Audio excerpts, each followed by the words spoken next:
കൂട്ടണോ എന്ന് പറഞ്ഞാൽ ഇന്ത്യയെ മനസ്സിലാക്കുക. കേന്ദ്ര സർക്കാരിന്റെ സെക്രട്ടറിയേറ്റ് തസ്തിക എടുത്ത് പരിശോധിക്കണം. ഈ സെക്രട്ടറിയേറ്റ് തസ്തിക ഭൂരിഭാഗവും സവർണർ കൈയടക്കി വെച്ചു. അത്തരം വിദ്യാർത്ഥികളെയും കൂടെ ഈ നിമിഷത്തിൽ ഓർക്കുകയാണ്. ഞാൻ അടുത്തൊരു ചോദ്യം എന്ന് പറയുന്നത് 2 ചോദ്യമായിട്ടാണ്. സിസ്റ്റമിക് ആയിട്ട് പുറന്തള്ളുന്ന ജനത എവിടെയുണ്ടോ, സിസ്റ്റമിക് ആയിട്ട് സമൂഹമോ രാഷ്ട്രമോ സിസ്റ്റമിക്കായി പുറന്തള്ളുന്ന ജനവിഭാഗങ്ങൾ എവിടെയുണ്ടോ അവിടെ എനിക്ക് സമയം വേണ്ടേ. സംവരണം ചോദിക്കുന്നില്ല, സമയം മതി. സംവരണം വേണ്ട, സമയം മതി.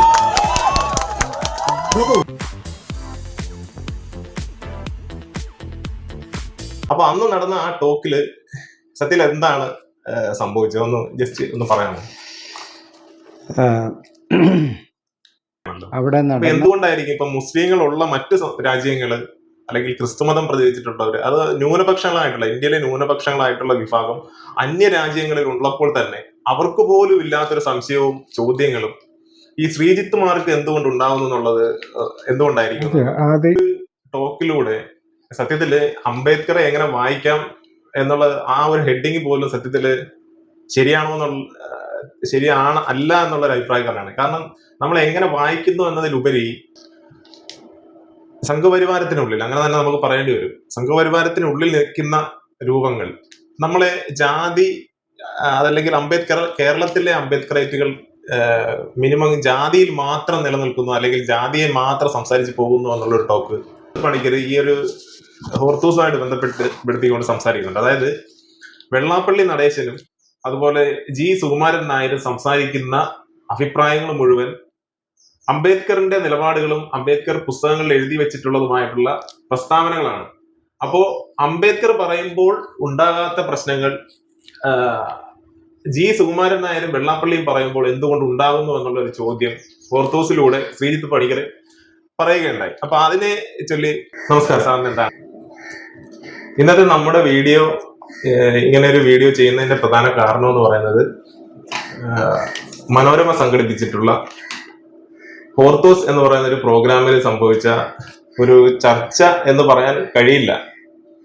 അതിന്റെ പ്രധാന ഹെഡ്ലൈൻ എന്ന് പറയുന്നത് ഹോർത്തൂസുമായിട്ട് ബന്ധപ്പെട്ട് ആ പാനലിസ്റ്റുകൾ അവര് അംബേദ്കറെ എങ്ങനെ വായിക്കണം എന്നുള്ള അഭിപ്രായങ്ങളെ ഉൾക്കൊള്ളിച്ചുകൊണ്ടാണ് അവിടെ നടന്ന ആ ഒരു സംവാദം എന്ന് തന്നെ പറയേണ്ടി വരും.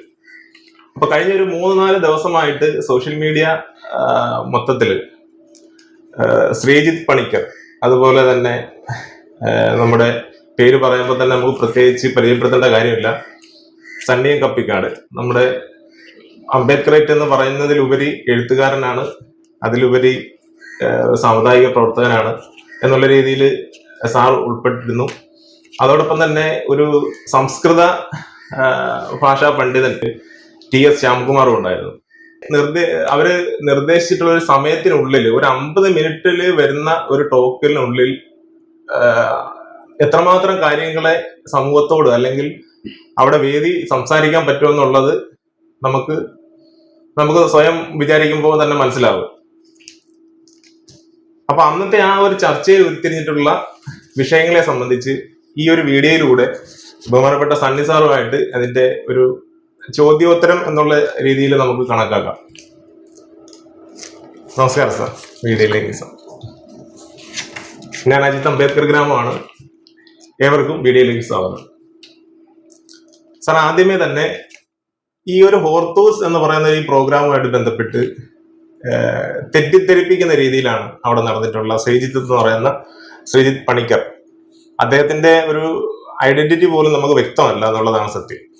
അദ്ദേഹം ആരെയാണ് പ്രതിനിധീകരിക്കുന്നതെന്ന് പോലും അദ്ദേഹം തുറന്നു പറയാത്തൊരു അവസ്ഥയിലാണ് കേരളം പോയിക്കൊണ്ടിരിക്കുന്നത്. കേരളത്തിലെ ജനങ്ങൾ അദ്ദേഹത്തെ മനസ്സിലാക്കിക്കൊണ്ടിരിക്കുന്നത്. അപ്പൊ അന്ന് നടന്ന ആ ടോക്കില് സത്യത്തിൽ എന്താണ് സംഭവിച്ചത് ഒന്ന് ജസ്റ്റ് ഒന്ന് പറയാമോ? അവിടെ നടന്ന കാര്യത്തെക്കുറിച്ച് പറഞ്ഞാൽ, അവിടെ ഹോർത്തൂസിൻ്റെ ഭാഗമായൊരു സെഷനാണ്. അതിൻ്റെ title how to read Ambedkar, Ambedkar എങ്ങനെ വായിക്കണം ഇതായിരുന്നു. അതിന് പലതരത്തിലുള്ള ഉത്തരങ്ങൾ സാധ്യമായ വളരെ ബ്രോഡറായിട്ടുള്ള ഒരു ടൈറ്റിലാണ്. എങ്ങനെയാണ് അംബേദ്കർ വായിക്കപ്പെടേണ്ടത്? അപ്പോൾ അത് 3 പാനലിസ്റ്റുകളും ഒരു മോഡറേറ്ററുമാണുള്ളത്. മോഡറേറ്റർ ചർച്ച തുടങ്ങും. ചർച്ച തുടങ്ങുമ്പോൾ മോഡറേറ്റർ ചോദിക്കുന്നൊരു ചോദ്യം, ഇന്ത്യ സമൂഹ പഠനത്തിന് അംബേദ്കർ ഒരു പഠന മാതൃക സൃഷ്ടിച്ചിട്ടുണ്ടോ എന്ന് പറഞ്ഞാൽ ഒരു മെത്തഡോളജി, ഒരു രീതിശാസ്ത്രം അംബേദ്കർ വികസിപ്പിച്ചിട്ടുണ്ട് ആയിരുന്നു ചോദ്യം. ആ ചോദ്യത്തിന് ശ്രീജിത്ത് എന്ന് പറയുന്ന ആൾ ആദ്യം ചർച്ച തുടങ്ങിയത് മറുപടി പറഞ്ഞിട്ടില്ല. അത് ഒരു മാതൃക ഇല്ല അല്ലെങ്കിൽ ഉണ്ട് എന്നാണ് പറയേണ്ടത്. ഇത് രണ്ടും പറഞ്ഞിട്ടില്ല. പറയാതിരിക്കുകയും ഈ ചർച്ചയുടെ അജണ്ട തന്നെ മറ്റൊന്നാക്കി മാറ്റി സ്ഥാപിക്കാനുള്ള ശ്രമമാണ് അയാൾ നടത്തുന്നത്. അത് അംബേദ്കർ ഒരു മുസ്ലിം വിമർശകനും വിരുദ്ധനുമായിരുന്നു. ഇതാണ് അദ്ദേഹത്തിൻ്റെ വാദം. ഇതിനൊരു പുതുമയുള്ള വാദമല്ല. അതാണ് മലയാളികൾ മനസ്സിലാക്കേണ്ട ഒരു കാര്യം. ഇതിന് യാതൊരു പുതുമയുമില്ല. ഇത് 1992 ബാബറി മസ്ജിദ് തകർക്കപ്പെട്ടത് മുതൽ RSS കേന്ദ്രങ്ങളിൽ നിന്ന് പുറത്തു വരുന്ന പ്രധാനപ്പെട്ട ഒരു പ്രചരണ സംഗതിയാണ് അംബേദ്കർ ഇസ്ലാം വിരുദ്ധനാണ്, മുസ്ലിം വിരുദ്ധനാണ് എന്ന സംഗതി. അപ്പോൾ കഴിഞ്ഞ ഒരു 35 വർഷമായി ഇന്ത്യയിൽ നടക്കുന്ന ഒരു സംവാദമാണ്. എന്തോ പുതിയ കാര്യം കേട്ടതുപോലെ ശ്രീജിത്ത് പറയുന്നത്. അയാൾക്ക് ഈ കാര്യത്തെ സംബന്ധിച്ച ഒരാശയത്തെ സംബന്ധിച്ച സംവാദത്തിൻ്റെ ചരിത്രം പൂർണ്ണമായും അറിയാത്ത ഒരാളാണെന്നാണ് ഞാൻ ഇതിൽ നിന്ന് മനസ്സിലാക്കിയിട്ടുള്ളൊരു കാര്യം. അദ്ദേഹം പറഞ്ഞ ഒരു വാദഗതി പോലും, അംബേദ്കർ മുസ്ലിം വിരുദ്ധനാണെന്ന് സ്ഥാപിക്കാൻ പല വാദഗതികൾ അയാൾ പറയുന്നുണ്ട്. അയാൾ പറയുന്ന ഒരു വാദഗതി പോലും അദ്ദേഹത്തിൻ്റെതല്ല. ഇത് 2003 തന്നെ 2002 ഗുജറാത്ത് കലാപത്തെ തുടർന്ന് അംബേദ്കർ മുസ്ലിം വിരുദ്ധനാണെന്നുള്ള പ്രചണ്ഡമായ പ്രചാരണം ഹിന്ദുത്വ ശക്തികൾ ആരംഭിച്ചപ്പോൾ 2003 മുതൽ തന്നെ അതിൻ്റെ ഉത്തരങ്ങളും വന്നു തുടങ്ങി. അതിലൊരു ഉദാഹരണമാണ് അംബേദ്കർ ഓൺ മുസ്ലിം എന്ന് പറയുന്ന ആനന്ദ തൽത്തുംദയുടെ പുസ്തകം. 2003 ഇറങ്ങിയതാണ്. 2003 അദ്ദേഹം പല RSS കേന്ദ്രങ്ങളുടെ പല വാദമുഖങ്ങളെയും യുക്തിഭദ്രമായി തന്നെ പരിശോധിക്കുകയും അതിൻ്റെ യഥാർത്ഥ വസ്തുത പുറത്തു കൊണ്ടുവരികയും ചെയ്തിട്ടുള്ള ചെറു ബുക്കാണത്. അപ്പോൾ അത് 2003 ഇറങ്ങിയതാണ്. ഓർക്കണം, നമ്മളിപ്പോൾ ഈ ചർച്ച ചെയ്യുന്ന, താങ്കൾ കൊല്ലത്ത് നിന്ന് ഇവിടം വരെ വന്ന് ഈ ചർച്ച ചെയ്യുന്ന വിഷയം ഒരു 25 കൊല്ലം മുമ്പുള്ളൊരു കാര്യമാണെന്നാണ് നമ്മൾ ആദ്യം മനസ്സിലാക്കേണ്ട കാര്യം. അതുകൊണ്ട് തന്നെ എല്ലാ ഫാസിസ്റ്റുകളും ചെയ്യുന്നത് പോലെ അദ്ദേഹം വളരെ വലിയ ഒച്ചയിൽ സംസാരിക്കുകയും അംബേദ്കർ മുസ്ലിം വിരുദ്ധനാണെന്ന് എന്തോ പുതിയ കാര്യം പോലെ അയാൾ അവതരിപ്പിക്കുകയും ചെയ്യുന്നു. ഞാൻ ശ്രീജിത്ത് പണിക്കരോടോ അല്ലെങ്കിൽ TS ശ്യാംകുമാറിനോടോ പ്രതികരിക്കാൻ വേണ്ടി ക്ഷണിക്കപ്പെട്ട ഒരാളല്ല. എന്നോട് ആങ്കർ ഒരു ചോദ്യം ചോദിച്ചു. അംബേദ്കർ ഒരു പഠന മാതൃക നിർമ്മിച്ചിട്ടുണ്ട്, ഉണ്ടെന്ന് അഭിപ്രായമുള്ള ആളാണ് ഞാൻ. ഉണ്ടെന്ന് മാത്രമല്ല, അത് എന്താണെന്നും എനിക്ക് വിശദീകരണമുണ്ട്. അത് വിശദീകരിക്കുക മാത്രമാണ് ഞാൻ ചെയ്തത്. അപ്പോൾ അതിനുശേഷം നടന്ന 2ാം റൗണ്ടിൽ അംബേദ്കർ പൊളിറ്റിക്കലി എങ്ങനെയാണ് മനസ്സിലാക്കപ്പെടേണ്ടത് എന്നൊരു കാര്യം, അത് ആദ്യം ശ്യാംകുമാറിനോട് ചോദിക്കുന്നു. അദ്ദേഹം അതിൻ്റെ സാംസ്കാരികമായ വിമർശനങ്ങളൊക്കെ പറഞ്ഞു. എന്നെ സംബന്ധിച്ച് ആ ചോദ്യം പ്ലേസ് ചെയ്യപ്പെടേണ്ടത് ലോക രാഷ്ട്രീയത്തിൻ്റെ അകത്താണ്. അംബേദ്കർ ഒരു 30 കൊല്ലം 50 കൊല്ലം മുമ്പുള്ള അംബേദ്കർ അല്ല ഇപ്പോൾ ലോകത്ത് ചർച്ച ചെയ്യപ്പെടുന്ന അംബേദ്കർ. പഠിക്കുന്നത് അമേരിക്കയിലും യൂറോപ്പിലും ആഫ്രിക്കയിലും ഇന്ത്യയിലും കിഴക്കനേഷ്യൻ രാജ്യങ്ങളെല്ലാം വായിക്കുകയും പഠിക്കുകയും ചെയ്യുന്ന ഒരാളായി അംബേദ്കർ പരിവർത്തനപ്പെട്ടു. എന്തുകൊണ്ടായിരിക്കാം ഈ വ്യത്യസ്ത രാജ്യങ്ങളിലെ മനുഷ്യർ അംബേദ്കറെ ഫോളോ ചെയ്യുന്നത് എന്ന ചോദ്യമാണ് ഏറ്റവും പ്രസക്തമായിരിക്കുന്നത് എന്ന് ഞാൻ കരുതുന്നു. അതുകൊണ്ട് തന്നെ അദ്ദേഹത്തിൻ്റെ പൊളിറ്റിക്കൽ ഫിലോസഫി എന്താണ് എന്ന ചോദ്യത്തിനാണ് ഞാൻ ഉത്തരം പറയുന്നത്. ഞാൻ പറയുന്നത് സിസ്റ്റമിക്കായിട്ട് പുറന്തള്ളപ്പെട്ടവർ, അവരെ രാഷ്ട്രം എങ്ങനെ തിരിച്ചെടുക്കണം, സവിശേഷമായ അവകാശ അധികാരങ്ങളോടെ എങ്ങനെ തിരിച്ചെടുക്കണം എന്ന ചോദ്യത്തിന് ഉത്തരമുള്ള ഒരു ചിന്തകനാണ് ഡോക്ടർ BR അംബേദ്കർ. അതുകൊണ്ടാണ് ഇന്ത്യയിലെ ദലിതരും യൂറോപ്പിലെ ജിപ്സികളും ആഫ്രിക്കയിലെ ബ്ലാക്സും അംബേദ്കറെ ഒരു വലിയ ഒരു ഫിഗറായി മനസ്സിലാക്കുന്നത് എന്ന ഈ 2 കാര്യങ്ങളെയും ഞാൻ പറഞ്ഞിട്ടുണ്ട്. എനിക്ക് അനുവദിച്ച സമയത്തേക്കാൾ കുറവ് സമയമെടുത്ത് സംസാരിച്ച ഒരാളാണ് ഞാൻ. അല്ല, അതിനകത്ത് ഒരു സംശയം എന്താണെന്ന് വെച്ചാൽ ഇപ്പൊ ഈ ലോകം മുഴുവൻ അംബേദ്കറെ വായിക്കുന്ന ആണെന്ന് ഏറെക്കുറെ കേരളത്തില് അല്ലെങ്കിൽ ഇന്ത്യ മൊത്തത്തിൽ പറഞ്ഞു വരുന്നത് സത്യമായിട്ടുള്ള ഒരു കാര്യമാണല്ലോ.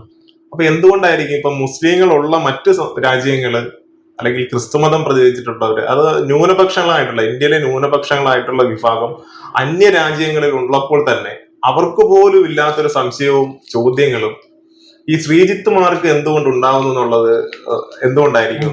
അത് ഈ ഡിസ്കഷനെ നമ്മളൊരു പൊളിറ്റിക്കൽ അജണ്ടയായിട്ട്, ഇതൊരു വിജ്ഞാനവുമായി ബന്ധപ്പെട്ട കാര്യമല്ല. അല്ല. ഈ പണിക്കരുടെ പ്രശ്നം വിജ്ഞാനവുമായി ബന്ധപ്പെട്ടതല്ല, പൊളിറ്റിക്കൽ അജണ്ടയുമായി ബന്ധപ്പെട്ട കാര്യം. അപ്പോൾ ഒരു ഹിന്ദുത്വ രാഷ്ട്ര നിർമ്മാണത്തിന് പാകപ്പെട്ട തരത്തിൽ അംബേദ്കറെ അപ്രോപ്രിയേറ്റ് ചെയ്തെടുക്കുക എന്ന് പറയുന്ന ഒരു കാര്യമാണ് അയാൾ ചെയ്യുന്നത്. അതുകൊണ്ട് ബാക്കി എല്ലാവർക്കും മനസ്സിലായാലും ഏറ്റവും അവസാനം മനസ്സിലാവുന്ന ഒരാളായിരിക്കും ഈ പറയുന്ന കക്ഷി. അതല്ലാതെ അംബേദ്കറിൻ്റെ ഏതെങ്കിലും കൃതി മനസ്സിരുത്തി അദ്ദേഹം വായിച്ചിട്ടുണ്ടെന്ന് ഞാൻ കരുതുന്നില്ല.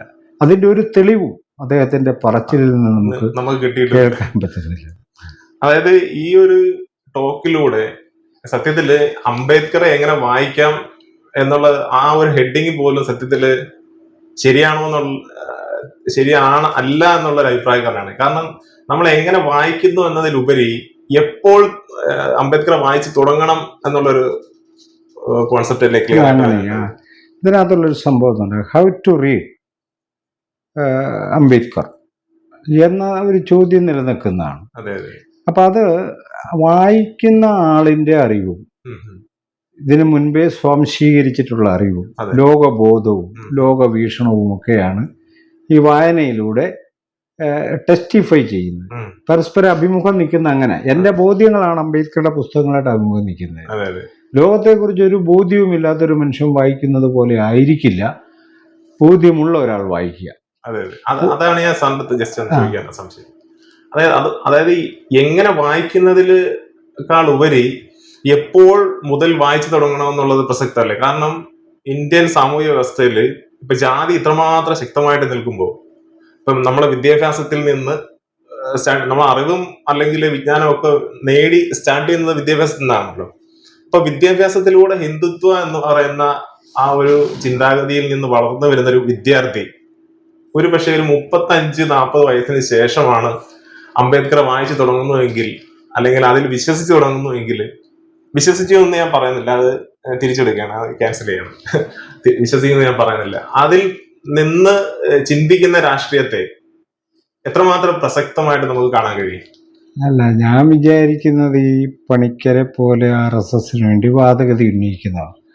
5ാമത്തെ വയസ്സ് മുതൽ അംബേദ്കർ വായിച്ചാലും പ്രത്യേകിച്ച് പ്രയോജനമൊന്നുമില്ല എന്ന് വിചാരിച്ച ഒരാളാണ് ഞാൻ പറയുന്നത്. അംബേദ്കറെ കുറിച്ച് പ്രബലമായ 2 പാഠങ്ങൾ ഇവിടെ ഉണ്ട്. അതിലൊന്ന്, അംബേദ്കർ ഇന്ത്യയിലെ ദളിതരുടെ അവകാശങ്ങൾക്ക് വേണ്ടി മാത്രം നിലകൊണ്ട ഒരു ഫൈറ്ററായിരുന്നു. ഇന്ത്യൻ കോൺസ്റ്റിറ്റ്യൂഷൻ എഴുതിയിട്ടുണ്ട്. ഇതാണ് അംബേദ്കറെ കുറിച്ചുള്ള ഒരു പാഠം. അംബേദ്കർ അങ്ങനെയും മനസ്സിലാക്കാം. ബാക്കി അദ്ദേഹത്തിൻ്റെ സാമൂഹ്യ രാഷ്ട്രീയ സിദ്ധാന്തങ്ങളോ വിമർശനങ്ങളോ അദ്ദേഹത്തിൻ്റെ എഴുത്തുകളോ ഭാവനകളോ ഒന്നും ചർച്ചയിലേക്ക് വരുന്നില്ല. ദളിതരുടെ നേതാവ്, ദളിതരുടെ മിശിഹ, അങ്ങനെ അതൊരു പാഠമാണ്, ഇന്ത്യയിൽ പ്രബലമായൊരു പാഠമാണ്. രണ്ടാമത്, ഇപ്പൊ ഈ ഹോർത്തൂസിലെ സംഭവം കേട്ടാൽ നമുക്കൊരു പുതിയ പാഠം ഉണ്ടാക്കാം. അത് അംബേദ്കർ ഒരു മുസ്ലിം വിരുദ്ധനാണെന്നുള്ളതാണ്. അംബേദ്കർ ഇസ്ലാമിനെതിരായിരുന്നു എന്ന രീതിയിലും അംബേദ്കർ പാഠവൽക്കരിക്കപ്പെടും. അപ്പോൾ നിരവധി പാഠവൽക്കരണം സാധ്യമായിരിക്കെ ലോകാനുഭവങ്ങളെയും മുൻനിർത്തിയും സൈദ്ധാന്തികമായ ക്ലാരിറ്റിയോടെയും അംബേദ്കർ വായിക്കപ്പെടേണ്ടത് എങ്ങനെയെന്നുള്ളതാണ് നമുക്ക് ചർച്ച ചെയ്യാവുന്നൊരു കാര്യം. ഇത് എപ്പോൾ തുടങ്ങിയാലും, ഞാൻ പറയുന്നത് എപ്പോൾ തുടങ്ങിയാലും ഇന്ത്യൻ സമൂഹത്തെ മനസ്സിലാക്കണമെങ്കിൽ, സമഗ്രമായി മനസ്സിലാക്കണമെങ്കിൽ അംബേദ്കർ മുന്നോട്ട് വെച്ച രീതിശാസ്ത്രത്തിലൂടെ ഇന്ത്യയെ പഠിക്കാൻ ശ്രമിക്കണം എന്നുള്ളതാണ് ഞാൻ പറയുന്ന വാദം. അതിന് അങ്ങനെ മനസ്സിലാക്കുമ്പോഴാണ് ഈ ഹിന്ദുത്വ ചാതുർവർണ്ണയ ഇതിഹാസ പുരാണ പാരമ്പര്യങ്ങളും റിച്വലിസവും കൂടിക്കുഴഞ്ഞ ഇന്ത്യ എങ്ങനെയാണ് ജീവിക്കുന്നത്, അതിൻ്റെ മനോഘടന എങ്ങനെയാണ് പ്രവർത്തിക്കുന്നത്, അതിൻ്റെ ധാർമ്മികത എങ്ങനെയാണ് മനുഷ്യവിരുദ്ധമായിരിക്കുന്നത് എന്ന് നമുക്ക് മനസ്സിലാവും. ഇതാണ് എൻ്റെ ഞാൻ അവിടെ വിശദീകരിക്കാൻ ശ്രമിച്ചത്. ഇപ്പോ പൊതുവെ ഇപ്പൊ നമ്മള് ജനാധിപത്യത്തെ കുറിച്ചും അല്ലെങ്കിൽ രാഷ്ട്രീയപരമായിട്ടുള്ള മറ്റു സ്വാതന്ത്ര്യത്തെ കുറിച്ചൊക്കെ സംസാരിക്കുമ്പോഴും സംഘപരിവാരത്തിനുള്ളിൽ, അങ്ങനെ തന്നെ നമുക്ക് പറയേണ്ടി വരും, സംഘപരിവാരത്തിനുള്ളിൽ നിൽക്കുന്ന രൂപങ്ങൾ നമ്മളെ ജാതി അതല്ലെങ്കിൽ കേരളത്തിലെ അംബേദ്കറേറ്റുകൾ മിനിമം ജാതിയിൽ മാത്രം നിലനിൽക്കുന്നു അല്ലെങ്കിൽ ജാതിയെ മാത്രം സംസാരിച്ച് പോകുന്നു എന്നുള്ളൊരു ടോക്ക് വരുന്നുണ്ട്. സത്യത്തില് നമ്മൾ ജാതിയെ കുറിച്ച് മാത്രമാണ് സംസാരിക്കുന്നത്, അല്ലെങ്കിൽ ഇനി വരുന്ന തലമുറ അവരെ കുറിച്ച് കൂടി ചിന്തിച്ചുകൊണ്ട് ഒരു പുതിയ ഇന്ത്യയെ നമ്മൾ മുന്നോട്ട് വയ്ക്കുന്നുണ്ടോ? ഉണ്ടെന്നുള്ള അഭിപ്രായമാണ് എനിക്കുള്ളത്. ഇന്ത്യയിൽ ജാതിക്കകത്താണ് അംബേദ്കറേറ്റുകൾ ജീവിക്കുന്നത് എന്നത് വളരെ ഫാൾസായിട്ടുള്ളൊരു വാദമാണ്. യഥാർത്ഥത്തിൽ ജാതി വിമർശനത്തിന്റെ ഒരു പ്രബല ധാരയാണ് അംബേദ്കറേറ്റുകൾ. ജാതി വിമർശനത്തിന്റെ കേരളത്തിലും ജാതി വിമർശനത്തിന്റെ പ്രായോക്താക്കൾ ആരെന്ന് ചോദിച്ചാൽ അംബേദ്കറേറ്റുകളാണ്. മാർക്സിസ്റ്റുകൾക്ക് പോലും അത് അവകാശപ്പെടാൻ പറ്റില്ല. അപ്പം ജാതി വിമർശനം ഉന്നയിക്കുന്നവർ ജാതിയാണെന്ന് കൂക്കി വിളിക്കുന്നവർ അവർ ജാതിക്കാരാണെന്നാണ് പറയുക. എന്നെക്കുറിച്ചൊക്കെയുള്ള ഏറ്റവും വലിയ പരാതി ഞാൻ ജാതിയെക്കുറിച്ച് ജാതിയാണ് പറയുന്നത്, വേറെ ഒന്നും പറയുന്നില്ല. വേറെ എന്തെങ്കിലും പറയാനുണ്ട് വിളിച്ചു നോക്കട്ടെ, എന്നാലും ഞാൻ എന്തെങ്കിലും തെളിയിക്കാം. അത്രയേ ഉള്ളൂ. അപ്പം നമ്മൾ ജാതിയിൽ നിൽക്കുകയല്ല. ഞാൻ എൻ്റെ ജീവിതത്തിൽ എനിക്ക് തിരിച്ചറിവുണ്ടായതിനു ശേഷം 18 വയസ്സിന് ശേഷം 20 വയസ്സിന് ശേഷം കേരളത്തിലെ ഒരു ജാതി സംഘടനയും പ്രവർത്തിക്കാത്ത ഒരാളാണ്. മെമ്പർ പോലുമല്ല, ഞാനോ എൻ്റെ കുടുംബം മെമ്പർ പോലുമല്ല. അവൻ സ്വകാര്യ ജീവിതത്തിൽ പോലും ജാതി ബന്ധങ്ങളെ പരമാവധി ഒഴിവാക്കുകയും ഒരു സാമുദായികമായ അവബോധത്തിൽ, മാനവികമായ അവബോധത്തിൽ സ്വന്തം ജീവിതത്തെ കാണേണ്ടതുണ്ടെന്ന് വിചാരിക്കുന്ന ഒരാളാണ്. അപ്പം ഈ അംബേദ്കറേറ്റുകളാണ് ജാതി പറയുന്നത് എന്ന വാദം ഇവർ മറച്ചു വെക്കാൻ ശ്രമിക്കുന്ന, ഇവർ ജാതിയെ മറച്ചു വെച്ച് പെരുമാറുന്നവരാണ്. അംബേദ്കറേറ്റുകൾ അത് തുറന്ന് വലിച്ചിടും, പുറത്തിടും. ഇതാണ് അതിൻ്റെ സംഘർഷകേന്ദ്രം. അതല്ലാതെ അംബേദ്കറേറ്റുകൾ ജാതിയെക്കുറിച്ച് മാത്രം ആലോചിച്ച് നടക്കുന്നവരൊന്നും. നമ്മളൊരു കാര്യം അറിയണം, കേരളത്തിലെ ദളിതർ അക്ഷരാഭ്യാസം നേടാൻ തുടങ്ങിയിട്ടൊരു 100 വർഷമൊക്കെ ആയിട്ടുള്ളൂ. ഈ 100 വർഷത്തിനിടയ്ക്ക് അമേരിക്കയിലെയും യൂറോപ്പിലെയും വൻകിട ഏറ്റവും ഫേമസ് ആയിട്ടുള്ള എസ്റ്റാബ്ലിഷ്ഡ് യൂണിവേഴ്സിറ്റികളിൽ അധ്യാപകരായി കേരളത്തിലെ ദളിതർ പോയിട്ടുണ്ട്, അവരോട് പഠിപ്പിക്കുന്നുണ്ട്. ജാതിയെക്കുറിച്ച് മാത്രം ചിന്തിച്ചാണ് അവരെല്ലാം അംബേദ്കറേറ്റുകളുമാണ്. അത് നമ്മൾ ശ്രദ്ധിക്കണം. ജാതിയെക്കുറിച്ച് മാത്രം ആലോചിച്ച് നടക്കുന്നവരാണെങ്കിൽ ഈ വിജയം അവരെങ്ങനെ ഉണ്ടാക്കി? അപ്പം ജാതിയെക്കുറിച്ച് സംസാരിക്കുക എന്നാൽ ഇന്ത്യയെക്കുറിച്ച് സംസാരിക്കുക എന്ന അർത്ഥം. അതല്ലാതെ നമ്മുടെ സ്വകാര്യതയല്ല പറയുന്നത്. ജാതിയിൽ തന്നെയാണ് ഇന്ത്യ ജീവിക്കുന്നത്. ഇന്ത്യ ജീവിക്കുന്ന ജാതിക്കകത്തായിരുന്നോളം കാലം ജാതി വിമർശനവും ഉണ്ടാവും, അത്രേ ഉള്ളൂ. അതുപോലെ തന്നെ ഇപ്പോൾ ജാതിയെക്കുറിച്ച് പറയുമ്പോൾ തന്നെ കേരളത്തിലെ വളരെയധികം ചർച്ച ചെയ്യുന്ന വ്യക്തിത്വങ്ങളാണ് നമ്മളെ വെള്ളാപ്പള്ളി നടേശൻ, അതുപോലെ തന്നെ സുകുമാരൻ നായർ. ഇപ്പൊ ഈ കഴിഞ്ഞ നമ്മുടെ ജാതി സെൻസസിന് പോലും ഇവര് എതിർ വാദമാണ് ഉന്നയിക്കുന്നത്. അപ്പൊ ഇവർ പറയുന്ന ഒരു പ്രശ്നത്തെ ശ്രീജിത്ത് പണിക്കർ ഈ ഒരു ഹോർത്തൂസുമായിട്ട് ബന്ധപ്പെടുത്തിക്കൊണ്ട് സംസാരിക്കുന്നുണ്ട്. അതായത് വെള്ളാപ്പള്ളി നടേശനും അതുപോലെ ജി സുകുമാരൻ നായരും സംസാരിക്കുന്ന അഭിപ്രായങ്ങൾ മുഴുവൻ അംബേദ്കറിന്റെ നിലപാടുകളും അംബേദ്കർ പുസ്തകങ്ങളിൽ എഴുതി വെച്ചിട്ടുള്ളതുമായിട്ടുള്ള പ്രസ്താവനകളാണ്. അപ്പോ അംബേദ്കർ പറയുമ്പോൾ ഉണ്ടാകാത്ത പ്രശ്നങ്ങൾ ജി സുകുമാരൻ നായരും വെള്ളാപ്പള്ളിയും പറയുമ്പോൾ എന്തുകൊണ്ട് ഉണ്ടാകുന്നു എന്നുള്ള ഒരു ചോദ്യം ഓർത്തോസിലൂടെ ശ്രീജിത്ത് പണിക്കർ പറയുകയുണ്ടായി. അപ്പൊ അതിനെ ചൊല്ലി സാറിന് എന്താണ് ഒരു യഥാർത്ഥത്തിൽ ഇങ്ങനെ ഒരു മറുപടി പറയേണ്ടി വരുന്നത് ഒരു ഗതികേടായിട്ടാണ് ഞാൻ മനസ്സിലാക്കുന്നത്. ശ്രീജിത്ത് പണിക്കർ എന്ന് പറയുന്ന ആളൊരു പൊട്ടനാണെന്നാണ് സാമൂഹ്യ ശാസ്ത്രത്തിൽ അയാൾ ഒരു പൊട്ടനാണെന്നാണ് ആ വാദത്തിൻ്റെ അർത്ഥം. അതായത് ഒരു സമൂഹം 1940കളിൽ പറഞ്ഞൊരഭിപ്രായം 2025 ശരി തന്നെയാണ്, അതങ്ങനെ തന്നെ ആയിരിക്കും എന്ന് പറയാൻ എന്താണ് അഡീഷണൽ തെളിവുള്ളത്? അപ്പോൾ അന്ന് പറഞ്ഞൊരു കോണ്ടെക്സ്റ്റ് മനസ്സിലാക്കാതിരിക്കുകയും ഒരു അഭിപ്രായം എപ്പോഴും നമ്മൾ മനസ്സിലാക്കേണ്ടത് ഒരു കോണ്ടെക്സ്റ്റിലാണ്, അതിൻ്റെ ഒരു സിറ്റുവേഷനിലാണ് നമ്മൾ അഭിപ്രായത്തെ മാനിക്കേണ്ടത്. അംബേദ്കർ പറഞ്ഞ ഏത് അഭിപ്രായമാണ് ഈ പറയുന്ന NSSന്റെയും SNDPയുടെ നേതാക്കൾ പറയുന്നത്? പറയുന്നത് ഞാൻ നോക്കിയിട്ട് അംബേദ്കർ പറഞ്ഞൊരു അഭിപ്രായം ഉറപ്പാകുന്നത് ഇവരുടെ ഒരു പ്രോബ്ലം എന്താണെന്ന് ചോദിച്ചാൽ ഇവർ മുസ്ലിം ജനവിഭാഗത്തെ കാണുന്നത് ഒരു എസൻഷ്യലിസ്റ്റ് രീതി ഉപയോഗിച്ച എന്ന് പറയാം. അവർ ജന്മനാ തന്നെ കുറ്റവാളികളും ടെററിസ്റ്റുകളുമാണെന്നുള്ളതാണ് ഇവരുടെ വാദത്തിന്റെ അടിസ്ഥാനം. അംബേദ്കർ ഒരിക്കലും അത് പറഞ്ഞിട്ടില്ലെന്നേ. അല്ലെ തെളിയിക്കട്ടെ, ഈ പണിക്കര് തെളിയിക്കട്ടെ പറഞ്ഞിട്ടുണ്ടെന്ന്. ആ കാര്യത്തിൽ വെല്ലുവിളി ഉയർത്താം. അംബേദ്കർ വിമർശനം ഉന്നയിച്ചിട്ടുണ്ട്. അതൊരു പൊതു നന്മയെ ലക്ഷ്യമാക്കിയുള്ള വിമർശനമാണ്. അംബേദ്കർ ഇസ്ലാമിനെ വിമർശിച്ചിട്ടില്ല എന്ന ഒരു അഭിപ്രായം എനിക്കില്ല. അത് ഉള്ളതാണ്. അദ്ദേഹത്തിൻ്റെ പുസ്തകങ്ങളിൽ നിന്ന് ആ വിമർശനം നമുക്ക് വായിച്ചെടുക്കാം.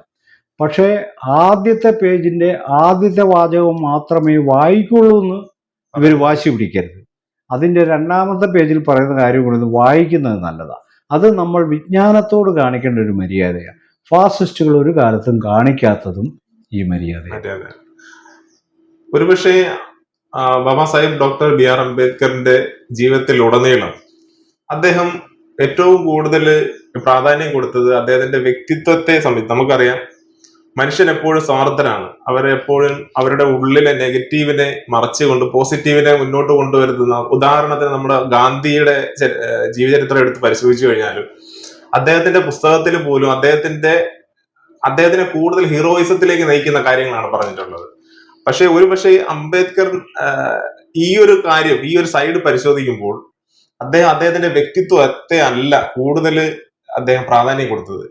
അതായത് ഇന്ത്യ എന്ന് പറയുന്ന രാജ്യം, അല്ലെങ്കിൽ ആ ഇന്ത്യയിലെ രാജ്യത്തെ ജനങ്ങൾ എങ്ങനെ ജീവിക്കുന്നു എന്നതിന് പ്രാധാന്യം കൊടുത്തത് കൊണ്ട് മാത്രമല്ലേ ഒരു പക്ഷേ അംബേദ്കർ ഈ നിലപാടുകൾ പുസ്തകത്തിൽ എഴുതാതിരുന്നുകൂടെ എന്നുകൂടി നമുക്ക് പരിശോധിക്കേണ്ടതല്ലേ? ഒരു പക്ഷെ ഇങ്ങനെ എഴുതി വെച്ചിരുന്നത് കൊണ്ടല്ലേ ശ്രീത്തിനെ പോലെയുള്ളവർക്ക് സംസാരിക്കേണ്ട ഒരു അവസ്ഥ ഉണ്ടായത്?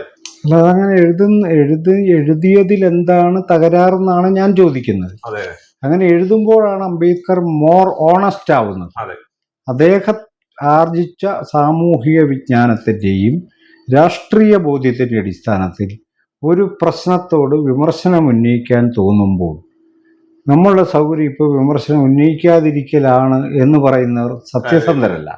അത് എന്തെല്ലാം കഷ്ടനഷ്ടങ്ങൾ ഉണ്ടായാലും അത് ഉന്നയിച്ചേ പറ്റൂ എന്ന് തോന്നുമ്പോൾ അയാൾ ഓണസ്റ്റ് ആവുന്നു. അക്കാര്യത്തിൽ ഡോക്ടർ BR അംബേദ്കർ യാതൊരു മറയുമില്ലാതെ ചെയ്തിട്ടുണ്ട്. ഞാൻ പറഞ്ഞു, ഇവർ ചെയ്യുന്ന പണി അതല്ല. നമ്മൾ ഇത് രണ്ടും തമ്മിലൊരു വ്യത്യാസം മനസ്സിലാക്കേണ്ടത്, ഡോക്ടർ BR അംബേദ്കർ ഇന്ത്യൻ മുസ്ലിങ്ങളെ സംബന്ധിച്ചിട്ടുള്ള പല വിമർശനങ്ങൾ ഉന്നയിക്കുമ്പോൾ അതിൻ്റെ ലക്ഷ്യത്തെ സംബന്ധിച്ച് അദ്ദേഹം അഡ്ജസൻ്റ് ആയിട്ട് തൊട്ടടുത്ത ഖണ്ഡികയിൽ പറയുന്നുണ്ട്. ഞാൻ എന്താണ് ഉദാഹരണത്തിന് ഇപ്പോൾ പർദ്ദ ഇടുന്നത് ഒരു അശ്ലീല കാഴ്ചയാണ് എന്ന് അംബേദ്കർ പറഞ്ഞിട്ടുണ്ട്. അത് എങ്ങനെയാണ് പറഞ്ഞത്? അത് പറയണ്ടേ? അത് പറയുന്നില്ല. അപ്പൊ അതിനകത്ത് അംബേദ്കർ പറയുന്നൊരു കാര്യം, ഈ പർദ്ദ എന്ന് പറയുമ്പോൾ മൊത്തം ശരീരം മൂടിയിട്ടുള്ള സ്ത്രീകളുടെ രംഗപ്രവേശം ഒരു മോശം കാഴ്ചയാണ്. ഒന്ന്, അത് പലതരത്തിലുള്ള ശാരീരികമായ അസ്വസ്ഥതകൾക്കും രോഗങ്ങൾക്ക് വരെ കാരണമായേക്കാം. രണ്ട്, ഒരു വ്യക്തിയുടെ സാമൂഹികവും ധാർമ്മികവുമായ വളർച്ചയ്ക്ക് ഓപ്പണായ ഇൻറ്ററാക്ഷൻ പ്രധാനമായതുകൊണ്ട് അത് ഇത്തരം ഡ്രസ് കോഡുകൾ അതിന് തടസ്സം നിന്നേക്കാം. മൂന്ന്, പൊളിറ്റിക്കൽ എൻഗേജ്മെന്റിനും അത് തടസ്സമായേക്കാം. ഈ മൂന്ന് കാര്യങ്ങൾ അദ്ദേഹം പറഞ്ഞു. എന്നിട്ട് അടുത്ത ഖണ്ഡികയിൽ ലോകത്തിലെ മുസ്ലിം ജനസമുദായം, ഗൾഫ് രാജ്യങ്ങളടക്കമുള്ള മുസ്ലിം ജനസമുദായങ്ങൾ പരിഷ്കരണത്തിന് ശുഷ്കാന്തി കാണിക്കുമ്പോൾ എന്തുകൊണ്ടാണ് ഇന്ത്യൻ മുസ്ലിങ്ങൾ പരിഷ്കരണത്തിന് വിമുഖരായിരിക്കുന്നത്? അത് ഹിന്ദു സമൂഹത്തിന്റെ സാന്നിധ്യം കൊണ്ടാണ് അംബേദ്കർ കൃത്യമായി പറയുന്നുണ്ട്. രണ്ടെണ്ണമാണ് പറയുന്നത്. ഒന്ന്, ഹിന്ദു ധാർമ്മിക ബോധവും ജീവിത ബോധവും വളരെ സൈലന്റായി ഈ ബാക്കിയുള്ള മതങ്ങളിലേക്ക് പെനട്രേറ്റ് ചെയ്യുന്നുണ്ട്. ആ പെനട്രേഷനിലൂടെ, ആ തള്ളിക്കയറ്റത്തിലൂടെ ഈ ഗ്രേഡഡ് ഇൻഇക്വാളിറ്റി എന്നത് മുസ്ലിം സമൂഹത്തിൽ നമുക്ക് കാണാൻ കഴിയും. ഒരു ഇത്ര വിഭാഗം. അതെ. അപ്പൊ ഇവിടെ ഹിന്ദു സമൂഹത്തിലെ പോലെ അത്ര പ്രബലമല്ലെങ്കിലും ക്രിസ്ത്യൻ സമൂഹത്തിലും അത് കാണാൻ കഴിയും. മുസ്ലിം സമൂഹത്തിലും നമുക്കത് കാണാൻ കഴിയും. അപ്പോൾ അതാണ് ഒരു സംഗതി. അപ്പോൾ അതുകൊണ്ട് ഈ ഗ്രേഡഡ് ഇനീക്വാളിറ്റി എന്ന് പറയുന്ന രീതിയിലാണ് ഈ സംഭവം. അതുകൊണ്ട് തന്നെ റിഫർമേഷന് എല്ലാവരും കൂടി ഒരുമിച്ച് വരില്ല. കാരണം ഇതിനകത്ത് പ്രിവിലേജ്ഡ്, അണ്ടർ പ്രിവിലേജ്ഡ്, ഡിസ്പ്രിവിലേജ്ഡ് എന്ന് പറയുന്ന ഒരു ഘടന വന്നതോടെ പിന്നെ കൂട്ടത്തോടെ റിഫർമേഷൻ എന്നുള്ളത് അത് അഭിപ്രായം ഉണ്ടാക്കുന്നില്ല. രണ്ടാമതൊരു കാര്യം, ഈ ഓർത്തഡോക്സ് ഹിന്ദു സാന്നിധ്യത്തിലുള്ള ഇവരുടെ ജീവിതം എപ്പോഴും ഒരു ത്രട്ടണിങ്ങിലാണ്, എപ്പോഴും ഒരു ഭീതിയുടെ മുനയിലാണ്. എപ്പോൾ വേണമെങ്കിലും ഒരു കലഹം പുറപ്പെടാവുന്ന ഒരു സ്ഥിതിവിശേഷമുണ്ട്. അത്തരം സാഹചര്യത്തിൽ ഏതൊരു ജനതയും ചെയ്യുന്നത് സ്വന്തം വിശ്വാസത്തിലേക്ക്, സ്വന്തം മതത്തിലേക്ക് മുറുകെ പിടിക്കുക എന്നതാണ്. അപ്പം സ്വന്തം മതത്തിൽ മുറുകെ പിടിച്ച് പരിഷ്കരണ വിധേയരല്ലാതെ ഇന്ത്യക്കകത്ത് മുസ്ലിങ്ങൾക്ക് ജീവിക്കേണ്ടി വരുന്നതിൻ്റെ പ്രതിപട്ടികയിൽ ഉള്ളത് ഓർത്തഡോക്സ് ഹിന്ദുവാണെന്ന് അംബേദ്കർ വളരെ വ്യക്തമായി പറഞ്ഞു. ഇതെന്താണ് ഈ പണിക്കന്മാരൊക്കെ പറയാത്തത്? അംബേദ്കർ അങ്ങനെ എഴുതിയിട്ടില്ലേ? അങ്ങനെ എഴുതിയിട്ടില്ലെങ്കിൽ അത് പറയണം. അപ്പൊ ഇതൊരു തട്ടിപ്പ് പരിപാടിയാണ്. അംബേദ്കർ വായിക്കാതെ ഒരു അടുത്ത് പോയി ഇതൊക്കെ പറഞ്ഞോളാം. ആ വേദിയിൽ വെച്ച് ഇതറിയാൻ പാടില്ലാത്തത് കൊണ്ടല്ല നമ്മൾ മറുപടി പറയാതെ. ഒരു വേദിയെ മാനിക്കാൻ അറിയാവുന്നതുകൊണ്ടാണ്. ഒരു വേദിയെ മാനിക്കണം, അവിടെ പങ്കെടുക്കുന്നവരെ മാനിക്കണം, അവിടെ കേൾക്കാൻ വന്ന ഓഡിയൻസിനെ മാനിക്കാനുള്ള ഉത്തരവാദിത്തമുള്ള ഒരാളായതുകൊണ്ടാണ് ഞാൻ അവിടെ കിടന്ന് ഗോഗോ വിളിക്കാതിരുന്നത് പണിക്കരെ പോലെ. അല്ല, ആ ഒരു സംഭവം സംഭവിക്കുന്നതിന് മുമ്പ് തന്നെ ഒരു പക്ഷേ, അതായത് ശ്രീജിത്തിനോടാണ് പറയുന്നത്, നമുക്ക് ആ വീഡിയോ കാണുമ്പോൾ മനസ്സിലാവും. അതായത് ശ്രീജിത്തിനോട് മനോരമയുടെ തന്നെ ആ ഒരു മെമ്പേഴ്സ് ആയിട്ടുള്ള ഒരു സ്ത്രീയാണ് വരുന്നത്. സമയം അതിക്രമിച്ചിരിക്കുന്നു, ചുരുക്കണം. അവർ വളരെ മാന്യതയോട് പറയുമ്പോൾ അതിന് കൊടുക്കുന്ന റിയാക്ഷനിലാണ് അത് കൂടുതൽ വിഷയത്തിലേക്ക് പോകുന്നത്. അന്നേരം ആ മൈക്കിലൂടെ തന്നെ പറയുന്നത്, ഫസ്റ്റില് തന്നെ പറയുന്നത് എനിക്ക് സമയം വേണ്ടേ, അങ്ങനെ ഷൗട്ട് ചെയ്ത് സംസാരിക്കേണ്ട ഒരു ആവശ്യം അവിടെ വരുന്നില്ലല്ലോ. ഷൗട്ട് ചെയ്യുക മാത്രമല്ല, അദ്ദേഹം ഇങ്ങനെയുള്ള ഈ ഡീജനറേറ്റഡ് ആയിട്ടുള്ള വ്യക്തികൾ, ജീർണ വ്യക്തിത്വങ്ങൾ അറിഞ്ഞോ അറിയാതെയോ ഒരു യഥാർത്ഥ മനസ്ഥിതി പുറത്തു ഏതെങ്കിലും ഒരു നിമിഷം.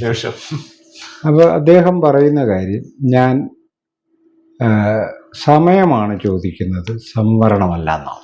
ഒരു പക്ഷേ ഒരു സെക്കൻഡ് സാർ, ഒരു പക്ഷെ ആ ഒരു സാഹചര്യം അവിടെ ക്രിയേറ്റ് ചെയ്തത് ആണെന്ന് നമുക്ക് തീർച്ചയായും. കാരണം അങ്ങനെ ഒരു വെൽ പ്രിപ്പയർഡ് ആയിട്ട് വന്ന ഒരു അവസരമായിട്ടാണ് നമുക്കത് മനസ്സിലാവുന്നത്. കാരണം എന്റെ അടുത്ത് സമയം ചോദിക്കും, അല്ലെങ്കിൽ ഇത് സ്റ്റോപ്പ് ചെയ്യാൻ പറയും. കാരണം നമുക്ക് എല്ലാവർക്കും അറിയാമല്ലോ, ഒരു ചാനൽ ചർച്ചയായാൽ പോലും ഒരു നിശ്ചിത സമയത്തിനുള്ളിൽ നമ്മളത് സ്റ്റോപ്പ് ചെയ്യേണ്ടിയിരിക്കും. അപ്പൊ ആ ചോദിക്കുന്ന സമയം കാത്തിരുന്നത് പോലെയാണ് നമുക്കത് ഫീൽ ചെയ്തെന്നുള്ളത്.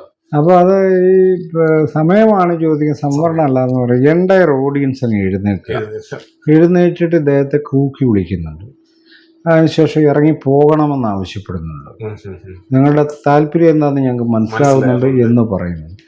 അങ്ങനെ പരസ്യമായി കേട്ടിരുന്നവരാൽ അപമാനിക്കപ്പെട്ട് ഇറങ്ങിപ്പോകേണ്ടി വന്ന ഒരാളാണ് ശ്രീജിത്ത് പണിക്കർ. പുള്ളി വിജയിച്ചെന്നും പറഞ്ഞു വലിയ ആഘോഷ കേരളത്തിൽ. എന്താ നടക്കുന്നതെന്ന് ആലോചിച്ചല്ലോ. കാര്യം എന്താണെന്ന് മനസ്സിലാക്കാതെ ഈ RSS പ്രൊഫൈലുകൾ, ഇയാളെന്തോ വലിയൊരു, അവരിതൊന്നും ശ്രദ്ധിച്ചിട്ടില്ല. അംബേദ്കറുടെ കൃതികൾ ശ്രദ്ധിച്ചിട്ടില്ല. ഈ പറയുന്ന RSS പ്രചാരണത്തെ ഏകപക്ഷീയമായി ഏറ്റെടുക്കുക മാത്രമാണ് ചെയ്യുന്നത്. അതിനെതിരെ വന്ന മറുപടികൾ ശ്രദ്ധിച്ചിട്ടില്ല. അപ്പം ഞങ്ങളൊക്കെ എന്തോ ഉത്തരം ഇല്ലാത്ത മനുഷ്യരാണെന്നുള്ള പ്രതീതി ഉണ്ടാക്കിയെടുക്കുക. ഞാൻ പറയട്ടെ, ഇപ്പം ഞാൻ നേരത്തെ പറഞ്ഞ കാര്യം അല്ലെന്നൊന്ന് പറഞ്ഞാൽ മതി, സമ്മതിക്കാം. ഈ പറയുന്ന പർദ്ദയിട്ട സ്ത്രീകൾ ഒരു അഗ്ലി കാഴ്ചയാണെന്നുള്ള അംബേദ്കറിന്റെ ആദ്യ വാക്യം മുതൽ അതിൻ്റെ 2 പേജുകളിൽ എഴുതിയിരിക്കുന്ന കാര്യം ഞാൻ പറഞ്ഞുള്ളൂ. അതല്ലാതെ വേറെ പുസ്തകത്തിൽ പറഞ്ഞ കാര്യമല്ല പറയുന്നത്. ഇതിൻ്റെ തുടർച്ചയിൽ അദ്ദേഹം എഴുതി വരുമ്പോൾ ഇന്ത്യയിലെ മുസ്ലിങ്ങൾ ഈ പറയുന്ന ഒരു പരിഷ്കരണത്തിനോട് വിമുഖത കാണിക്കുന്ന ഒരു വിഭാഗമായി മാറിയതിൻ്റെ പിന്നിൽ ഹിന്ദു ഓർത്തഡോക്സി ആണെന്നാണ് അംബേദ്കർ പറയുന്നത്. വ്യക്തമായും പറഞ്ഞിട്ടുണ്ട്, അല്ലെന്ന് പറയട്ടെ. അതുപോലെ തന്നെ ഇപ്പം ബാബാസാഹിബിന്റെ ഒരു പേര് ഈ ലോകം മുഴുവൻ അറിയപ്പെടുന്ന ഒരു ദിവസമാണല്ലോ നമ്മളെ ലോക വിജ്ഞാന ദിനം. അപ്പൊ ആ ഒരു ദിവസത്തിൽ തന്നെ നമുക്ക് മനസ്സിലാക്കാൻ കഴിയും ഇദ്ദേഹത്തെ എത്രമാത്രം ലോകം അംഗീകരിക്കുന്നു, അല്ലെങ്കിൽ ഇദ്ദേഹത്തിന്റെ ഓരോ ടോക്കുകളായാലും ഓരോ നിലപാടുകളായാലും ബുക്സുകളായാലും എത്രമാത്രം അംഗീകരിക്കുന്നു എന്നുള്ളതിന് തെളിവാണ് നമ്മൾ അത് ഒരു നേർക്കാഴ്ചയിൽ കാണുന്നത്. ഒരുപക്ഷെ ഇത് എന്തുകൊണ്ട് രാമൻ ഈ ഒരു ഇടത്തേക്ക് വരുന്നില്ല എന്നുള്ളത് കൂടി നമ്മൾ ചർച്ച ചെയ്യേണ്ട ഒരു കാര്യമില്ല. അതൊന്നും ചർച്ച ചെയ്യേണ്ട കാര്യമില്ലാതാണ് ഞാൻ പറയുന്നത്. കാരണം ഇവർ പറയുന്ന ബൗദ്ധിക കേന്ദ്രങ്ങൾ അല്ലെങ്കിൽ ധാർമ്മിക കേന്ദ്രങ്ങൾ ഡീജനറേറ്റഡ് ആയിട്ടുള്ള കേന്ദ്രങ്ങളാണ് യഥാർത്ഥത്തിൽ. ഡോക്ടർ BR അംബേദ്കർ ജീവിച്ചിരുന്ന കാലത്തെ കണ്ടംപററി ആയിട്ടുള്ള ഒരു സാഹചര്യത്തോട് ഏറ്റവും ക്രിയേറ്റീവായി ഇടപെടുകയും തിയറട്ടിക്കൽ നോളജ്, തിയറട്ടിക്കൽ എക്സ്പ്ലോറേഷൻ എന്ന് പറയുന്നത് പ്രധാനപ്പെട്ട ഒരു കാര്യമാണ്. ഒരു തിയറട്ടിക്കൽ നോളജിലൂടെ ലോകത്തെ മനസ്സിലാക്കാൻ ശ്രമിക്കുകയും ചെയ്ത ഒരാളാണ് അദ്ദേഹം. അതുകൊണ്ട് തന്നെ ഇന്ത്യൻ ദേശരാഷ്ട്രത്തിലെ വലിയ കോൺട്രിബ്യൂട്ടറാണ് അദ്ദേഹം. അപ്പോൾ അവരുമായിട്ട് ഇവരെയൊക്കെ എങ്ങനെ കമ്പയർ ചെയ്യാൻ പറ്റും? എനിക്ക് തോന്നുന്നില്ല അങ്ങനെ കമ്പയർ ചെയ്യാൻ പറ്റുമെന്ന്. അപ്പോൾ അടുത്ത ഒരു ചോദ്യം എന്ന് പറയുന്ന സ്ഥാനത്ത് ഇപ്പോ RSSനെ വിമർശിക്കുന്നില്ല, അല്ലെങ്കിൽ ഇന്ത്യയിൽ ഉടനീളം അംബേദ്കർ ഒരു വാക്ക് പോലും RSSനെതിരെ ഉന്നയിച്ചിട്ടില്ല എന്നാണ് പറയുന്നത്. അതിലെന്തെങ്കിലും ഒരു വാസ്തവം ഉണ്ടോ? RSS അംബേദ്കറുടെ ടാർഗറ്റ് ആയിരുന്നു. അന്നത്തെ ഘട്ടത്തിൽ അംബേദ്കർ സജീവമായി രാഷ്ട്രീയ പ്രവർത്തനം നടത്തുന്ന കാലഘട്ടത്തിൽ RSSനെ ഒരു കൊലയാളി സംഘമായിട്ട് മാത്രമേ ഇന്ത്യ കണ്ടിരുന്നുള്ളൂ. ഒരു ഗൂഢസംഘം, അവരെന്തൊക്കെയോ പറഞ്ഞ് നടക്കുന്നു എന്നുള്ളത്. അതിനപ്പുറത്തേക്ക് യാതൊരു സാമൂഹ്യ മാന്യതയും അംഗീകാരവും ഉള്ള ഒരു വിഭാഗമായിരുന്നില്ല അവർ. അതുകൊണ്ട് തന്നെ RSSനെ ടാർഗറ്റ് ചെയ്യുക എന്നുള്ളത് അദ്ദേഹത്തിന്റെ ഒരു ഉദ്ദേശമായിരുന്നില്ല, ആവശ്യമില്ലാത്തൊരു കാര്യം. മാത്രമല്ല അതിനകത്ത് വേറൊരു കാര്യങ്ങളുണ്ട്. അപ്പൊ RSS രൂപം കൊണ്ടതിന് ശേഷം ആദ്യം ഇവർ ഈ ഒരു ചെറു മേൽത്തട്ട് ജാതികളുടെ ചെറിയ സംഘമായി പ്രവർത്തിച്ചെങ്കിൽ അതുകൊണ്ട് കാര്യമില്ല എന്നവർക്ക് ഒരു ഘട്ടത്തിൽ മനസ്സിലാവും, രണ്ടാമത്തെ ഘട്ടത്തിൽ മനസ്സിലാവും. അപ്പൊ ഈ കീഴ്ത്തട്ടിനെ കൂടി ഉൾക്കൊള്ളാൻ വേണ്ടിയിട്ട് ഈ അമ്പലങ്ങളിൽ പ്രവേശിക്കുക, അൺടച്ചബിലിറ്റിക്കെതിരെ, വിസിബിൾ അൺടച്ചബിലിറ്റിക്കെതിരെയുള്ള ചില ക്യാമ്പയിൻ നടത്തുക, ഇതൊക്കെ ഈ സവർക്കറുടെ നേതൃത്വത്തിൽ ചില നീക്കങ്ങൾ നടക്കുന്നു. അതിനെ അംബേദ്കർ അപ്രീഷിയേറ്റ് ചെയ്യുന്നുണ്ട്. സവർക്കറിന് അംബേദ്കർ കത്തെഴുതുന്നുണ്ട്. ഞാനതാ പറയുന്നത്. അതിൽ ഇദ്ദേഹം ചെയ്യുന്ന ഈ പറയുന്ന ജാതിയുടെ ഐത്തത്തിന്റെ രൂപങ്ങൾക്കെതിരെയുള്ള താങ്കളുടെ സമരം ശ്ലാഘിക്കപ്പെടേണ്ടതാണ് എന്ന് തന്നെ പറയുന്നു. അതോടൊപ്പം മറ്റൊരു കാര്യം പറയുന്നുണ്ട് കൂടെ, ആ കത്തിൽ തന്നെ പറയുന്ന കാര്യം. എന്നാൽ താങ്കൾ മുന്നോട്ട് വെക്കുന്ന ചാതുർവർണ്ണ്യം എന്ന സാമൂഹിക ആദർശം തികച്ചും അപകടകരമാണ്. താങ്കൾ അതിന് എന്ത് ശാസ്ത്രീയ വിശദീകരണം നൽകിയാലും അത് അടിസ്ഥാനപരമായി മനുഷ്യവിരുദ്ധമായ ഒരു സംവിധാനമാണെന്നും അംബേദ്കർ കൂട്ടിച്ചേർക്കുന്നു. ഈ RSSന്റെ മേഖലയിൽ നിന്ന് പുറത്തു വരുന്ന കത്തിൽ ഈ ആദ്യ ഭാഗം മാത്രമേ ഉള്ളൂ. സവർക്കറെ അപ്രീഷിയേറ്റ് ചെയ്ത ആ ഭാഗം മാത്രമേ ഉള്ളൂ, മറ്റേ ഭാഗം ഇല്ല. അപ്പൊ ഈ കത്ത് പൂർണ്ണമായിട്ട് വായിക്കുന്ന ഒരാൾക്ക് ഇത് മനസ്സിലാവത്തുള്ളൂ അംബേദ്കർ തന്നെ ഈ പറയുന്നത്. അപ്പൊ ഈ പറയുന്ന കൗശലമാണ് ഈ ഹോർത്തൂസിലും അരങ്ങേറിയത്, അല്ലാതെ വേറെ പുതിയ ഒരു കാര്യം അവിടെ സംഭവിച്ചിട്ടില്ല. അതുകൊണ്ട് തന്നെ ഇപ്പോ ഈ ഒരു വിഷയമായിട്ട് ബന്ധപ്പെട്ട് ഇപ്പോ സെയ്ദ് പണിക്കര് അംബേദ്കറെ വായിച്ചു, അല്ലെങ്കിൽ അംബേദ്കർ സംഘപരിവാരത്തിന്റെ ഏറ്റവും പ്രധാന ഘടകമാണെന്നൊക്കെയാണ് ആ രീതിയിലാണല്ലോ അവിടെ സംസാരിക്കുന്നത്. അപ്പൊ അതിലൂടെ ഇനി ഭാവി കേരളത്തിന് എന്തെങ്കിലും പ്രതീക്ഷയ്ക്ക് വകയുണ്ടോ? അംബേദ്കറിസം ഒരുപക്ഷെ RSS ഏറ്റെടുക്കുമോ? രീതിയിൽ അല്ല, അവർക്ക് അങ്ങനെ ഏറ്റെടുക്കാൻ പറ്റുന്ന ഒരാളല്ല അംബേദ്കർ. അതിന്റെ പ്രശ്നം എന്ന് പറഞ്ഞാൽ ഈ പുസ്തകം വായിക്കാതൊക്കെ നടക്കുകയും ഒരു കാര്യവും പഠിക്കാതിരിക്കുകയും വാട്സപ്പ് യൂണിവേഴ്സിറ്റിയിൽ നിന്നും കിട്ടിയ നുറുങ്ങുകൾ കൊണ്ട് കാലാക്ഷേപം നടത്തുന്നവർക്കൊന്നും അത് മനസ്സിലാവത്തില്ല. ഡോക്ടർ BR അംബേദ്കർ ഇന്ത്യയെ വിമർശവിധേയമാക്കുന്നത് ഹിന്ദു മതത്തോടുള്ള ഒരു തർക്കം കൊണ്ടല്ല, അങ്ങനല്ല. അംബേദ്കർ തന്നെ ജാതി നിർമൂലനത്തിൽ വ്യക്തമായും പറയുന്നു. ഞാൻ ഒരു മതവിമർശനം എന്ന നിലക്കല്ല ഇത് പറയുന്നത്, മറിച്ചൊരു സാമൂഹിക വിമർശനം എന്ന നിലക്കാണ് പറയുന്നത്. ഇന്ത്യൻ സമൂഹം അടിസ്ഥാനപരമായി നീതിയുടെ വിതരണത്തിന് എതിരെ ആണ് അത് സംഘടിപ്പിക്കപ്പെട്ടിട്ടുള്ളത്. അപ്പൊ ആ ഘടന പൊളിക്കാതെ ഇന്ത്യയിലെ മനുഷ്യർക്ക് നീതി കൊടുക്കാൻ പറ്റില്ല, ഇതേ പറയുന്നുള്ളൂ അംബേദ്കർ. അപ്പൊ ഈ അംബേദ്കർ ഞങ്ങളുടെ ആളാണെന്ന് പറയുമ്പോൾ ഇവർ മനസ്സിലാക്കേണ്ട ഒരു കാര്യം, ഈ നീതി വിതരണം ചെയ്യുന്നതിന് തടസ്സമായി നിൽക്കുന്ന ഈ സാമൂഹ്യ ഘടന ഒരാദർശ ഘടനയാണെന്ന് ആവർത്തിച്ചുറപ്പിക്കുന്ന വേദ ഇതിഹാസ പുരാണ പാഠങ്ങളെ ഡയനാമിറ്റ് വെച്ച് തകർക്കണമെന്നാണ് അദ്ദേഹം പറഞ്ഞത്. ഈ സ്വന്തം പുണ്യപുരാതന ഗ്രന്ഥങ്ങളെ ഡൈനാമിറ്റ് വെച്ച് തകർക്കണമെന്ന് പറഞ്ഞ ഡോക്ടർ BR അംബേദ്കർ ഞങ്ങളുടെ ആളാണെന്ന് പറയണമെങ്കിൽ ഇവർക്ക് തലക്കോളമായിരിക്കും എന്നാണ് ഞാൻ വിചാരിക്കുന്നത്. നോർമലല്ല, സ്കിസോഫ്രീനിക്കായിരിക്കാനുള്ള എല്ലാ സാധ്യതയുണ്ടെന്നാണ് ഞാൻ വിചാരിക്കുന്നത്. പ്രശ്നമുണ്ടാവും. ആ. അതുപോലെ തന്നെ ഇന്ത്യൻ സ്വാതന്ത്ര്യ സമരത്തില് അംബേദ്കർ യാതൊരുവിധ ഇടപെടലും നടത്തിയില്ല എന്നുള്ളത് RSS കേന്ദ്രങ്ങളിൽ എന്നല്ല BJP അനുഭാവികളായിട്ടുള്ള എല്ലാവരും അത് പ്രചരിപ്പിക്കുന്നു. അതിലെന്ത് സത്യമാണുള്ളത് സാറിന്റെ അഭിപ്രായം? ഈ സ്വാതന്ത്ര്യ സമരത്തിൽ പങ്കെടുക്കാത്തൊരു കൂട്ടരാണ് ഈ പറഞ്ഞ BJPയിലുള്ളത്.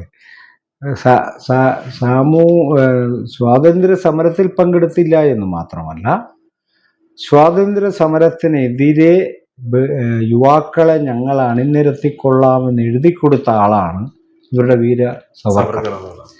അപ്പോൾ അവർക്കിതുമായിട്ട് ഒരു ബന്ധവുമില്ല. അംബേദ്കർ പക്ഷെ സ്വാതന്ത്ര്യ സമരത്തിൽ പങ്കെടുത്ത ഒരാളാണ്. അതിന് നിരവധി ഉദാഹരണങ്ങൾ പറയാം ഇവർക്കില്ലാത്ത. ഒന്ന്, ഇന്ത്യൻ സ്വാതന്ത്ര്യ സമരം ഏകമുഖമായ ഒരു ബ്രിട്ടീഷ് വിരുദ്ധ പോരാട്ടം മാത്രമായിരുന്നില്ല. അതിന് പല മുഖങ്ങളുണ്ടായി. അതിൽ ഏറ്റവും പ്രധാനപ്പെട്ട മുഖങ്ങളിലൊന്ന് സാമൂഹിക നവീകരണ പ്രസ്ഥാനങ്ങളായിരുന്നു. നമ്മൾക്ക് രാഷ്ട്രീയ സ്വാതന്ത്ര്യം കിട്ടുന്നതോടൊപ്പം തന്നെ സാമൂഹികമായ സ്വാതന്ത്ര്യവും അംഗീകാരവും എല്ലാവർക്കും ലഭ്യമാക്കണമെന്ന് പറയുന്ന ആഭ്യന്തര ജനാധിപത്യത്തിന് വേണ്ടിയുള്ള വലിയ ഒരു മൂവ്മെന്റ് ഉണ്ട് ഈ സ്വാതന്ത്ര്യ സമര കാലഘട്ടത്തിൽ. അതെ, അത് ജ്യോതിബ ഫൂലെയിൽ നിന്നൊക്കെ ആരംഭിക്കുന്ന അംബേദ്കർ, പെരിയോർ, ഗുരു, അയ്യങ്കാളി ഇങ്ങനെ കടങ്ങുന്ന വലിയൊരു നിര അതിനകത്ത് ഇടപെടുന്നു. ആ സ്ട്രീമിലാണ് പ്രധാനമായും അംബേദ്കർ സ്ഥാനം ഉറപ്പിച്ചതെങ്കിലും ഇന്ത്യൻ സ്വാതന്ത്ര്യ സമരവുമായി ബന്ധപ്പെട്ട് നടക്കുന്ന എല്ലാ പ്രധാനപ്പെട്ട രാഷ്ട്രീയ സംവാദങ്ങളിലും ചർച്ചകളിലും നേരിട്ടിടപെടുന്നു. എന്ന് പറഞ്ഞാൽ 1917 സൗത്ത് ബോറോ കമ്മിറ്റി മുതൽ 1919 government of India Montagu Chelmsford act എന്നറിയപ്പെടുന്ന മിനി ഇന്ത്യ ആക്ട് മുതൽ 28 സൈമൺ കമ്മീഷൻ മുതൽ 3 പ്രാവശ്യം നടന്ന വട്ടമേശ സമ്മേളനത്തിലും 1935 ഗവൺമെൻറ് ഓഫ് ഇന്ത്യ ആക്ട് നിർമ്മിക്കുന്ന സന്ദർഭത്തിലും 1942 കോൺസ്റ്റിറ്റ്യൂട്ട് ചെയ്യുന്ന വൈസ്രോയിയുടെ എക്സിക്യൂട്ടീവ് കൗൺസിലിലും പിന്നീട് രൂപം കൊണ്ട കോൺസ്റ്റിറ്റ്യൂവൻ്റ് അസംബ്ലിയിലും ആദ്യം ഇന്ത്യയിൽ രൂപം കൊണ്ട 1ാമത്തെ മിനിസ്ട്രിയിലും അംഗമായ ഇത്രയും ദീർഘമായി ഇമ്പീരിയൽ ഗവൺമെൻറ്റുമായി ഇടപെട്ട മറ്റൊരു നേതാവ് ഇന്ത്യയിലില്ലെന്ന് നോക്കണം. അദ്ദേഹത്തെക്കുറിച്ചാണ് പറയുന്നത്. ഒരു പങ്കുമില്ല. ഇവർ ഉദ്ദേശിക്കുന്ന ഇന്ത്യൻ സ്വാതന്ത്ര്യ സമരം എന്ന് പറയുന്നത് ഒരു പക്ഷേ പോസ്റ്റർ ഒട്ടിച്ചും ഇൻകലാബ് വിളിച്ച് നടക്കുന്നതാണ് ഇവരുടെ വിജ്ഞാന മണ്ഡലത്തിൽ. അത് മാത്രമാണ് സ്വാതന്ത്ര്യ സമരം എന്ന് ഇവർ വിചാരിക്കുന്നത്. അതിനോട് കൂട്ടിച്ചേർത്ത് നമ്മൾ അംബേദ്കറെയൊക്കെ കുറച്ചൊന്ന് നോർമലായിരുന്ന് മനസ്സിലാക്കാൻ ശ്രമിക്കുന്നവർ ശ്രദ്ധിക്കേണ്ട ഒരു കാര്യമാണ്. അപ്പോൾ ഇങ്ങനെ ഇടപെടുക മാത്രമല്ല, ദേശരാഷ്ട്രമുണ്ടാകുമ്പോൾ പഠിക്കണം. ഒന്ന്, നമ്മളുടെ ലേബർ ലോസ്, തൊഴിൽ നിയമങ്ങൾ, അതിന്റെ ഉപജ്ഞാതാവ് ആരെന്ന് ചോദിച്ചാൽ ഡോക്ടർ BR അംബേദ്കർ. അദ്ദേഹം ലേബർ മെമ്പർ ആയിരുന്നു ഈ എക്സിക്യൂട്ടീവ് കൗൺസിലിലെ. ഇന്ത്യയിലെ പല സംസ്ഥാനങ്ങളിലൂടെ ഒഴുകിപ്പോകുന്ന നദീജല തർക്കങ്ങൾ പരിഹരിക്കാൻ അതിൻ്റെ ഒരു മോഡൽ നിർമ്മിച്ചത് ആരാണെന്ന് ചോദിച്ചാൽ ആ കമ്മിറ്റിക്ക് നേതൃത്വം കൊടുത്ത ഡോക്ടർ BR അംബേദ്കറാണ്. റിസർവ് ബാങ്ക് ഓഫ് ഇന്ത്യ അതിൻ്റെ കോൺസെപ്റ്റ് ഡോക്ടർ BR അംബേദ്കറാണെന്ന് കടം കൊള്ളുന്നത്. ഇങ്ങനെ ഏത് നിലക്ക് നോക്കിയാലും ഇന്ത്യൻ ദേശരാഷ്ട്രത്തെ നിർമ്മിക്കുന്നതിനകത്ത് നിർണായകമായ പങ്കുവഹിക്കുകയും അതിൻ്റെ കൂടിയാലോചനകൾ നിരന്തരമായി ഇടപെടുകയും ചെയ്ത മറ്റൊരാളെ കാണാനില്ലെന്ന്. ഇന്ത്യൻ സ്ത്രീ സമൂഹത്തിന് സ്വാതന്ത്ര്യം നേടിക്കൊടുത്ത ഇപ്പൊ പറഞ്ഞ നമ്മൾ ഈ പ്രസവാവധി എന്നൊക്കെ പറയുന്നത് ഇതൊക്കെ അംബേദ്കറാണ് ആദ്യം അങ്ങനെ ഒരു കാര്യം പോലും ഉന്നയിക്കുന്നത്. ഞാൻ പറയാം, അങ്ങനെ ക്രിയേറ്റീവായി ഇടപെട്ട ഇവർ ഈ RSSകാർ ഇവിടെ നടന്ന് കുറുവടി കറക്കിക്കൊണ്ടിരിക്കുമ്പം അദ്ദേഹം ലണ്ടനിൽ പോയി ഇന്ത്യക്ക് സ്വാതന്ത്ര്യം കിട്ടിയാൽ അത് എങ്ങനെ കൈമാറണം, അതിന്റെ വകുപ്പ് എന്തായിരിക്കണം എന്ന് ആലോചിക്കുമായിരുന്നു. ഇവർ കുറുവടി കറക്കി നടക്കുമായിരുന്നു ഇവിടെ. ഇതാണ് ഇവർ തമ്മിലുള്ള ഒരു വ്യത്യാസം. അത്രേ ഉള്ളൂ. അതുപോലെ തന്നെ ഇന്ത്യ വിഭജനം ഉണ്ടല്ലോ, ഇന്ത്യ പാകിസ്ഥാൻ വിഭജനം. ഇതില് മുഖ്യമായിട്ടും അനുകൂലിച്ചത് അംബേദ്കർ ആണോ? പാകിസ്ഥാൻ രൂപീകരണത്തെ സംബന്ധിച്ച് തോട്ട്സ് ഓൺ പാകിസ്ഥാൻ എന്ന പുസ്തകത്തിൽ 2 എഡിഷൻ അതിനകത്ത് ഇറങ്ങിയിട്ടുണ്ട്. അപ്പോൾ അത് 42-ൽ ആദ്യത്തെ, 42-ലോ 41-ലോ ആദ്യത്തെ തോട്ട്സ് ഓൺ പാകിസ്ഥാനും പിന്നീട് പാർട്ടീഷൻ ഓഫ് ഇന്ത്യ എന്ന് പറയുന്ന 46-ൽ ഇറങ്ങുന്ന 2 പുസ്തകങ്ങൾ. അതിനകത്ത് 2ാമത്തെ എഡിഷൻ കുറേ കൂട്ടിച്ചേർക്കലുകളൊക്കെ അദ്ദേഹം നടത്തുന്നുണ്ട്. അദ്ദേഹം യഥാർത്ഥത്തിൽ അത് ചെയ്യുന്നത്, അദ്ദേഹം ആമുഖത്തിൽ തന്നെ പറയുന്നുണ്ട് എന്താണ് പ്രോബ്ലം എന്ന് വിശദീകരിക്കാനാണ് ഞാൻ ശ്രമിച്ചിട്ടുള്ളത് എന്ന് പറയുന്നു. എന്ത് കാര്യത്തിലാണ് ഇന്ത്യ പാകിസ്ഥാൻ വിഭജനത്തിൽ നമ്മൾ എന്ത് കാര്യത്തെയാണ് കൺഫ്രണ്ട് ചെയ്യുന്നത്? അപ്പോൾ അതിനകത്ത് അദ്ദേഹം പറയുന്നൊരു കാര്യം, ലോകത്ത് ഇപ്പം ഇന്ത്യയിലെ മുസ്ലിങ്ങൾ വേറൊരു രാഷ്ട്രം വേണം, ഹിന്ദുക്കൾ എന്ന് പറയുന്നവർ അവർക്കൊരു രാഷ്ട്രം എന്നാണ് പറയുന്നത്. ഇന്നത്തെ ഇന്ത്യയെക്കുറിച്ച് അന്നേ അവരങ്ങനെ ഭാവന ചെയ്യുന്നുണ്ട്. അപ്പം മുസ്ലിങ്ങൾക്ക് വേറൊരു രാഷ്ട്രം വേണമെന്നുള്ള വാദം നിലനിൽക്കുന്നതാണ്, ചരിത്രാനുഭവങ്ങളിലൂടെ നിലനിൽക്കുന്നതാണെന്ന് അദ്ദേഹം പരിശോധിക്കുന്നുണ്ട്. അദ്ദേഹം പറയുന്നൊരു കാര്യം, ലോകത്തിലെ ഒരു രാഷ്ട്രവും ഏകദാനമായ ജനതയാൽ നിർമ്മിക്കപ്പെട്ടതല്ല. വ്യത്യസ്തതകളുള്ള ജനതകൾ ഒരു ദേശവികാരത്തിൽ ഒരുമിച്ച് വന്ന് നിർമ്മിച്ചെടുക്കുന്നതാണ് ദേശരാഷ്ട്രം എന്ന് അംബേദ്കർ കണ്ടെത്തുന്നത്. ഇത് കാനഡയുടെ അഭിപ്രായം പറയുന്നു, ബ്രിട്ടൻ്റേത് പറയുന്നു, ഫ്രാൻസിൻ്റേത് പറയുന്നു, യൂറോപ്പിലെ വിവിധ രാജ്യങ്ങളുടെ അനുഭവങ്ങൾ വിശദീകരിച്ചുകൊണ്ടാണ് അത് പറയുന്നത്. അതുകൊണ്ട് ഞങ്ങൾ വേറിട്ടൊരു ജനതയാണ് എന്ന കാരണം കൊണ്ട് മാത്രം ഞങ്ങൾക്ക് വേറെ രാജ്യം വേണമെന്ന് പറയുന്നതിൽ വലിയ കഥയൊന്നുമില്ല. വ്യത്യസ്തരാണെങ്കിലും ഇന്ത്യയിലെ ഹിന്ദുക്കൾക്കും മുസ്ലിങ്ങൾക്കും ഒരു രാഷ്ട്രത്തിനകത്ത് തുല്യ പദവിയോടെ ജീവിക്കാൻ കഴിയുമെന്ന് അംബേദ്കർ ഒരു പ്രപ്പോസൽ മുന്നോട്ട്. എന്നാൽ ലാഹോർ മുസ്ലിം ലീഗിൻ്റെ ലാഹോർ റെസൊല്യൂഷനും വീര സവർക്കറുടെ ഇന്ത്യ 2 രാഷ്ട്രങ്ങളാണെന്നുള്ള ദ്വിരാഷ്ട്രവാദവും ഇത് ചൂടുപിടിക്കുകയും മുസ്ലിങ്ങൾ അവർക്ക് അവരുടേതായ ഹോംലാൻഡ് വേണം എന്ന ആവശ്യം ഉന്നയിക്കുന്നതിൻ്റെ സാധ്യത അംബേദ്കർ പരിശോധിക്കുന്നു. അദ്ദേഹം പറയുന്നൊരു കാര്യം, ലോകത്തിലെ ഏതൊരു ജനതയ്ക്കും, ഒരു വളർച്ച എത്തിയവരാവട്ടെ വളർച്ചയെത്താത്തവരാവട്ടെ, ഏതൊരു രാജ്യത്തിനും ഏതൊരു ജനതയ്ക്കും ഒരു ഹോംലാൻഡ് അവകാശപ്പെടാം അവർക്ക്. അപ്പോൾ അങ്ങനെ ഇന്ത്യൻ മുസ്ലിങ്ങൾ ഞങ്ങൾക്കൊരു ഹോംലാൻഡ് വേണമെന്ന് പറയുന്നത് വലിയ കുറ്റകൃത്യമാണ്. കാരണം ഈ 2 ആസ്പെക്റ്റും പരിശോധിച്ചിട്ടാണ് ഈ പറയുന്ന പാകിസ്ഥാൻ എന്ന് പറയുന്ന ഒരു രാഷ്ട്രം നിർമ്മിക്കുന്നതിന് അംബേദ്കർ എതിരായിരുന്നില്ല. ഇവർ പറയുന്ന പോലെ അല്ല, എതിരായിരുന്നില്ല. അവർക്കതിനുള്ള അവകാശമുണ്ട് എന്ന് ഡിപ്ലോമാറ്റിക്കലി, പൊളിറ്റിക്കലി ഒരു രാഷ്ട്രതന്ത്രജ്ഞൻ എന്ന നിലയിൽ ആ അഭിപ്രായം പുലർത്തിയ ഒരാളാണ്.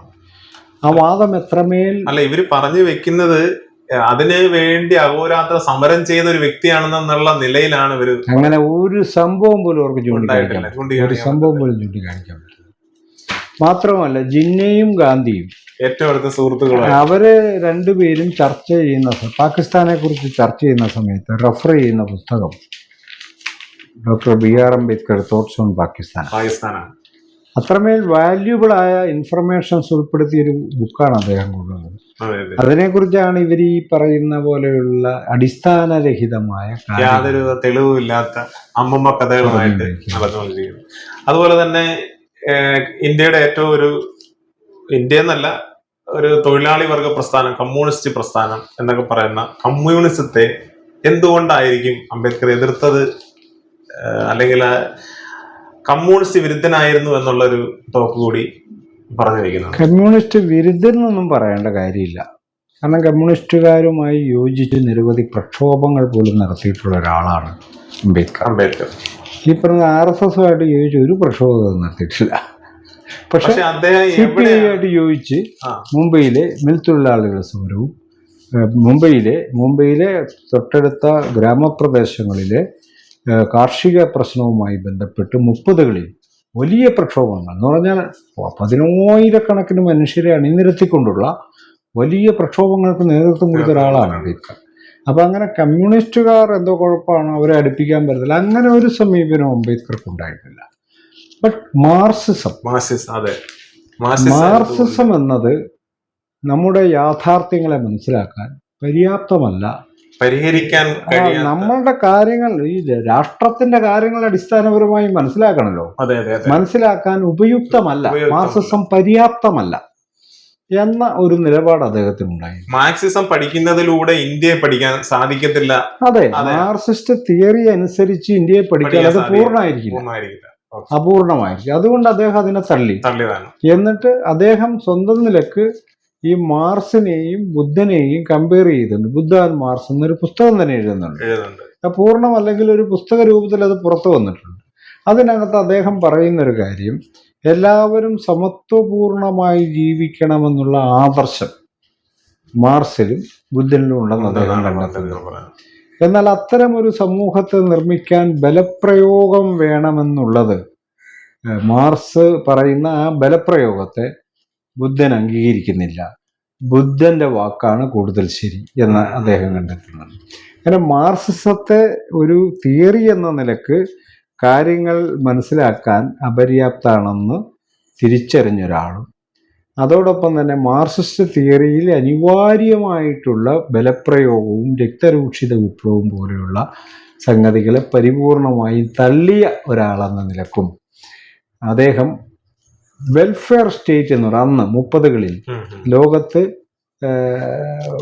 വളരെ പ്രധാനപ്പെട്ട ഒരു സ്ട്രീമായിരുന്ന വെൽഫെയർ സ്റ്റേറ്റിൻ്റെ വക്താവായിട്ടാണ് പൊളിറ്റിക്സിൽ അദ്ദേഹം സ്വയം അടയാളപ്പെട്ടത്. മാർക്സിസ്റ്റ് ആയിട്ടോ ഈ പറഞ്ഞ USSRന്റെ സോഷ്യലിസമോ ആയിട്ടോ അമേരിക്കയുടെ ഇമ്പീരിയലിസമോ ആയിട്ടോ ഒന്നും ആയിരുന്നില്ല.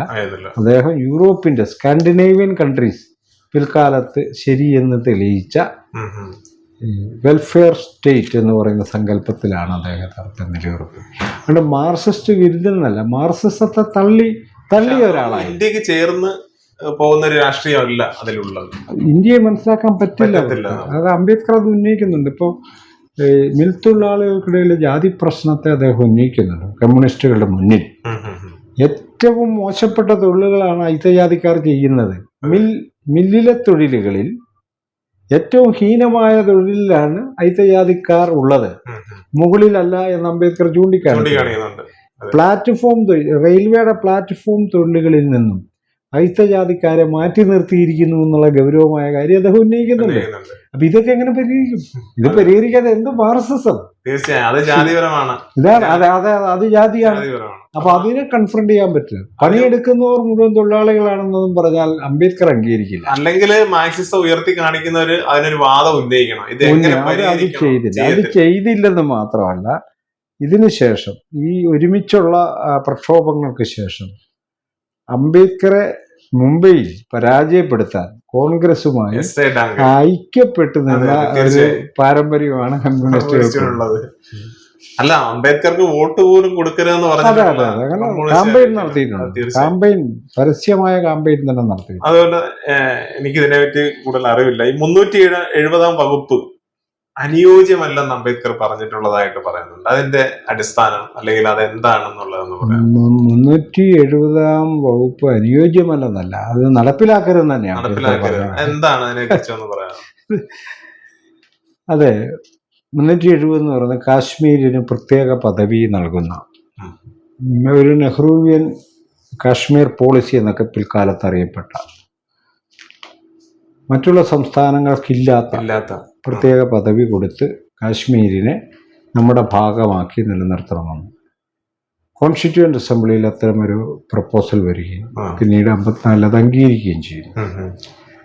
അപ്പം ഇത് കോൺസ്റ്റിറ്റ്യൂവൻ്റ് അസംബ്ലി ചർച്ച ചെയ്യുന്ന ദിവസം അംബേദ്കർ കോൺസ്റ്റിറ്റ്യൂവൻ്റ് അസംബ്ലിയിൽ ഹാജരാവുന്നില്ല. പ്രതിഷേധിച്ച് തന്നെ ഹാജരാവുന്നത്. അത് ശരിയല്ല, ആ തീരുമാനം തെറ്റാണ് എന്നൊരു അഭിപ്രായമാണ്. അതിൻ്റെ കോണ്ടെക്സ്റ്റ് അങ്ങനെ അംബേദ്കർ പറയാൻ കാരണം കാശ്മീരിൽ മുസ്ലിങ്ങളായതുകൊണ്ടല്ല, ഭൂരിപക്ഷം മുസ്ലിങ്ങളായതുകൊണ്ടല്ല. അദ്ദേഹം പറയുന്ന കാര്യം ഇതാണ്: ഇന്ത്യ ഒരു യൂണിറ്ററി സ്റ്റേറ്റ് ആണ്. അതിൻ്റെ ഭരണഘടന ഭാവന ചെയ്യുന്നത് ഫെഡറൽ അവകാശങ്ങളോടെ സ്റ്റേറ്റുകളും അതിനെയെല്ലാം കോർഡിനേറ്റ് ചെയ്യുന്ന, കേന്ദ്രീകരിക്കുന്ന ഒരു യൂണിറ്ററി ഘടന കേന്ദ്ര ഗവൺമെന്റ്. അപ്പോൾ ഈ കേന്ദ്ര സംസ്ഥാന ബന്ധങ്ങളിൽ ഫെഡറൽ പ്രിൻസിപ്പിൾ ഉണ്ട്. ഉം, ഉം, ഉം. എന്നാൽ യൂണിറ്ററി സ്റ്റേറ്റ് എന്ന് പറയുന്ന ഇന്ത്യയുടെ അടിസ്ഥാന ഘടന ഒരു ഘട്ടത്തിലും ചോദ്യം ചെയ്യപ്പെടാൻ പാടില്ല. ഉം. അതുകൊണ്ട് ഈ യൂണിറ്ററി ഘടനയ്ക്കകത്ത് ഏതെങ്കിലും സ്റ്റേറ്റിന് പ്രത്യേകമായ അവകാശം കൊടുത്ത് ഭരണഘടന അവർക്ക് ബാധകമല്ലെന്ന് വന്നാൽ അത് ഭാവിയിൽ ഈ യൂണിറ്ററി ഘടനയെ ദുർബലപ്പെടുത്തുകയും അവർക്ക് വിട്ടുപോകാനുള്ള സമരങ്ങളടക്കമുള്ള ഉം. കാര്യങ്ങൾക്ക് പ്രോത്സാഹനം ഇന്ത്യയിൽ നിന്ന് automatically വിട്ടുപോകാനുള്ള ഓക്കേ. അത്തരം ട്രെൻഡുകൾക്ക് ഉയർന്നു വരും. ഉയർന്നു വരാൻ സാധ്യതയുണ്ട്. അതുകൊണ്ട് നമ്മളത് യൂണിറ്ററി സ്റ്റേറ്റിന്റെ സ്റ്റെബിലിറ്റിക്ക് വേണ്ടി 370 നമ്മൾ പാസ്സാക്കരുത്. ഇതാണ് വാദം.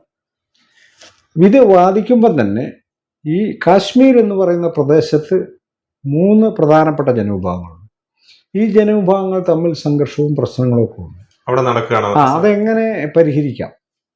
വലിയ സംഘർഷമുണ്ട്. ഹിന്ദുക്കൾ, മുസ്ലിങ്ങൾ, 3 വിഭാഗങ്ങളുണ്ട്. ഉം. അപ്പം ഈ കാശ്മീർ ഇഷ്യൂവിൽ അദ്ദേഹം പ്രതിഷേധിക്കുക, 370 പ്രതിഷേധിക്കുക മാത്രമല്ല, കാശ്മീരിന്റെ പ്രശ്നം അങ്ങനെ പരിഹരിക്കാം എന്ന ചോദ്യത്തിലൂടെ അംബേദ്കർ ഉത്തരം പറയുന്നു. അദ്ദേഹം പറയുന്ന ഒരു കാര്യം, മുസ്ലിം ഭൂരിപക്ഷ പ്രദേശത്തെ സ്വതന്ത്ര സംസ്ഥാനമായി പ്രഖ്യാപിക്കാം. ഉം. കാശ്മീരിനകത്തെ അതെ, അതെ. ഹിന്ദു ഭൂരിപക്ഷ പ്രദേശത്തെയും സ്വതന്ത്ര ഹോംലാൻഡായി പ്രഖ്യാപിക്കാം. ബുദ്ധിസ്റ്റ് ഭൂരിപക്ഷ പ്രദേശത്തെയും പ്രഖ്യാപിക്കാം. ഇങ്ങനെ പ്രഖ്യാപിച്ച് ഒരു സ്റ്റേറ്റ് എന്ന നിലയിൽ പ്രത്യേക പദവി കൊടുക്കാതെ യൂണിയനിലേക്ക് ഇതിനെ കൂട്ടിച്ചേർക്കണം. ഉം, ഉം. ഭരണഘടന അവിടെ ബാധകമാക്കണം എന്ന് പറഞ്ഞാൽ അവിടുത്തെ ജനതയുടെ സ്വയം നിർണയനാവകാശം അംഗീകരിച്ചുകൊണ്ട് ഉം, ഉം. സ്റ്റേറ്റിന് യൂണിയന്റെ ഭാഗമാക്കി മാറും. അതായത് സ്റ്റേറ്റിന് പ്രത്യേക പദവിയല്ല കൊടുക്കേണ്ടത്, മറിച്ച് ജനതയുടെ സ്വയം നിർണയനാവകാശത്തെയാണ് നമ്മൾ അംഗീകരിക്കേണ്ടത്. അംഗീകരിക്കേണ്ടത്. ഓ, ഓക്കെ, ഓക്കെ. അവിടുത്തെ ഏറ്റവും പ്രാമുഖ്യം വ്യക്തികൾക്കാണ്. അതാണ് അങ്ങനെ കൃത്യമായ ഒരു റെമഡിയും അംബേദ്കർ പറയുന്നു. അതെ, അതെ. ഇത് അംബേദ്കർ 370-നെതിരായിരുന്നു. അപ്പോൾ 370 എടുത്തു കളയാൻ മോഡി ഗവൺമെന്റ് നടത്തിയ പരിശ്രമത്തെ അംബേദ്കറൈറ്റുകൾ എന്തുകൊണ്ട് പിന്തുണച്ചില്ല? ഇത്തരം ഉം, ഉം. വിഡ്ഢി ചോദ്യമാണ് യഥാർത്ഥത്തിൽ ചോദിക്കുന്നത്. അപ്പൊ ഇതിനകത്തൊരു വിഡ്ഢിത്തം അടങ്ങിയിട്ടുള്ള എന്നാന്ന് ചോദിച്ചാൽ, അംബേദ്കർ ഏത് ഗ്രൗണ്ടിലാണ്, ഏത് ഡിപ്ലോമസിയുടെ അടിസ്ഥാനത്തിലാണ് 370 ഒബ്ജക്റ്റ് ചെയ്തത് എന്നതും മോഡി എന്തിനാണ് അതാണ് 370 റദ്ദാക്കിയത് എന്നതും ഒന്ന് തന്നെയാണെന്ന് തെറ്റിദ്ധരിപ്പിക്കുക അവർ ചെയ്യുന്നത്. ഒന്നല്ല. ഉം. 370 ഇംപ്ലിമെന്റ് റദ്ദ് ചെയ്യുന്ന സമയത്ത് നടന്ന കാര്യം നമുക്കറിയാമല്ലോ. 6 മാസത്തോളം കാശ്മീർ ജനതയെ പുറം ലോകമായിട്ട് ബന്ധപ്പെടാൻ പോലും ഇന്റർനെറ്റ് കഴിയാതെ പോലും വിച്ഛേദിച്ചു. ഇന്റർനെറ്റ് പോലും വിച്ഛേദിക്കും. പട്ടാളത്തിന്റെ വലിയൊരു സാന്നിധ്യം ഉണ്ടാവുകയും അവിടെ നാമമാത്രമായി ഉണ്ടായിരുന്ന നിയമസഭയോട് അഭിപ്രായം പോലും ചോദിക്കാതെ അതെ, അതെ. കാശ്മീരിനെ 2ആയി പിളർന്ന് ഒരു യൂണിയൻ ടെറിട്ടറിയും മറ്റൊന്ന് സംസ്ഥാനമായി പ്രഖ്യാപിക്കുക. ഈ നടപടിയും അംബേദ്കർ പറഞ്ഞതുമായിട്ട് യാതൊരു ബന്ധവുമില്ലെന്നാണ് ഞാൻ പറയുന്നത്. അംബേദ്കർ മറ്റൊരു കാര്യം, ഒരു യൂണിറ്ററി സ്റ്റേറ്റിന്റെ ഘടനാപരമായി ഒരു ദേശത്തിന് മാത്രം പ്രത്യേക പദവി കൊടുക്കുന്ന അപകടമാണെന്നാണ് അംബേദ്കർ ചൂണ്ടിക്കാണിച്ചത്. ഇത് അത് ശരിയാണെന്ന് ഇന്ത്യ തെളിയിച്ചിട്ടുണ്ടെന്ന്. കാശ്മീരിന്റെ കാര്യത്തിൽ മാത്രമല്ല, നമ്മൾ ഇതിനോട് അനുബന്ധമായിട്ട് മനസ്സിലാക്കേണ്ട ഒരു കാര്യം, ഇന്ത്യക്കകത്ത് ഭാഷയുടെ അടിസ്ഥാനത്തിൽ സ്റ്റേറ്റിനെ പുനഃസംഘടിപ്പിക്കാൻ തീരുമാനമുണ്ടാകും. ഇതിനെ അംബേദ്കർ എതിർക്കുന്നുണ്ട്. അത് ചെയ്യരുത്, അപകടമാണെന്നാണ് പറഞ്ഞത്. ഇതേ സെപ്പറേറ്റീസ് അംബേദ്കർ ഉന്നയിക്കുന്നത്. ഈ ഒരു ഭാഷ മാത്രം സംസാരിക്കുന്നവർ ഒരുമിച്ച് നിന്ന് ഞങ്ങൾക്ക് ഇന്ത്യ വിട്ടു പോകണമെന്ന് പറഞ്ഞാൽ എന്ത് ചെയ്യും?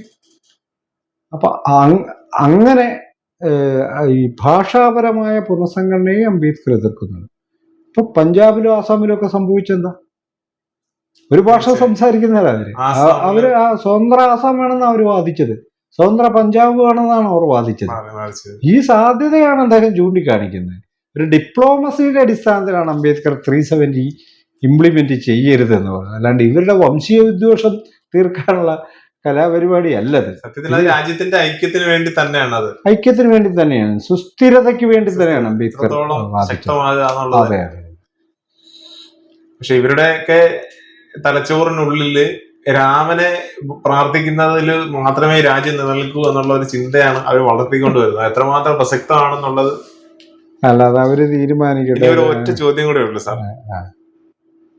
ഏകീകൃത സിവിൽ കോഡ് അതിനെ തെറ്റിദ്ധരിപ്പിക്കുകയാണോ ചെയ്യുന്നത്, അല്ലെങ്കിൽ ഏകീകൃത സിവിൽ കോഡ് വേണമെന്ന് പറഞ്ഞിട്ടുണ്ടോ അംബേദ്കർ?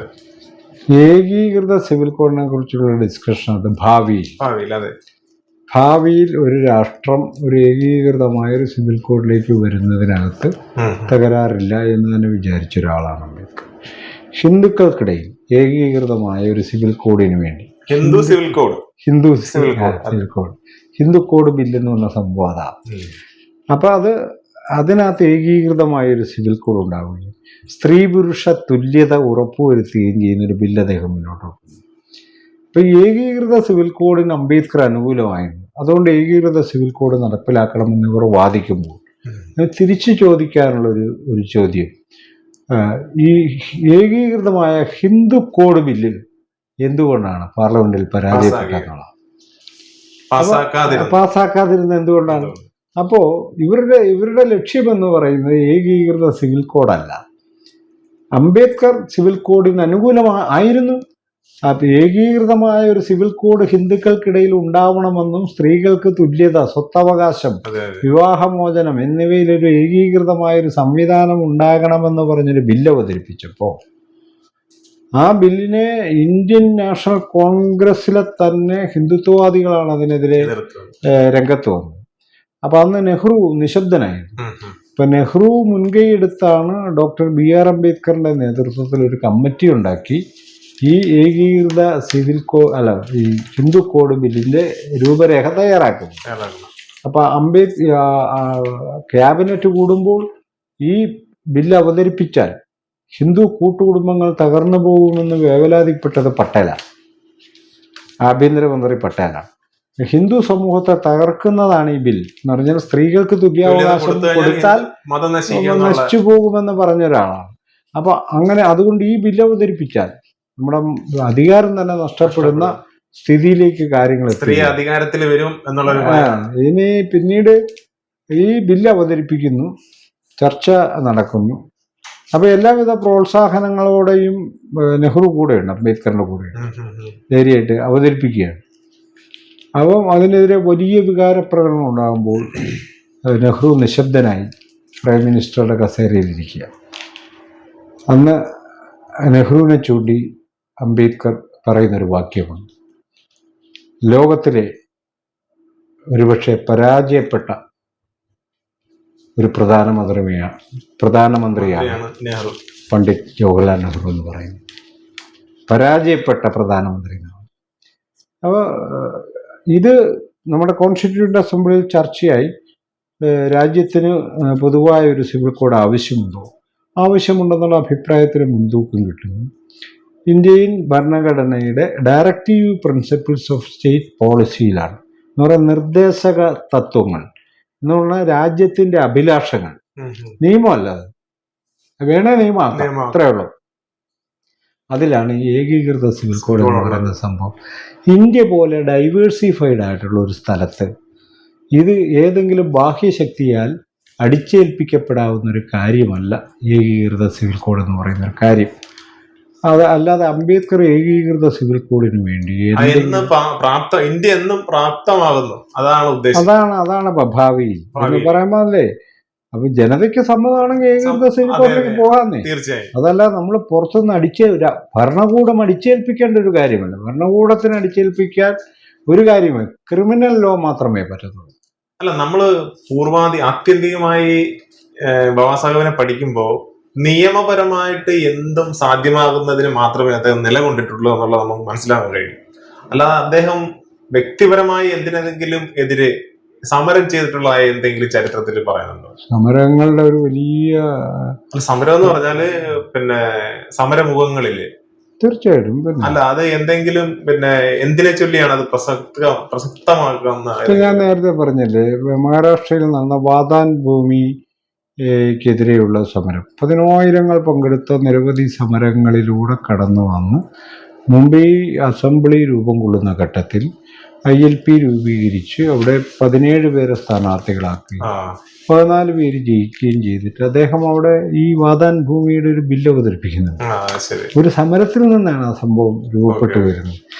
ഓപ്പൺ സ്ട്രഗിളിൽ ചോദിക്കുന്നത് അങ്ങനല്ല. അതായത് ഇന്ത്യ എന്ന രാജ്യത്തിന്റെ ഒരു പൂർണ്ണമായിട്ടുള്ള ഒരു നിയമം അല്ലെങ്കിൽ ഒരു ലക്ഷ്യത്തിന് വേണ്ടി, ഇപ്പൊ ഉദാഹരണത്തിന് ഹിന്ദു കോഡ് ബില്ല് അദ്ദേഹം നിയമപരമായിട്ട് സാധ്യമാക്കുന്നതിനാണ് പ്രയത്നിച്ചിട്ടുള്ളത്.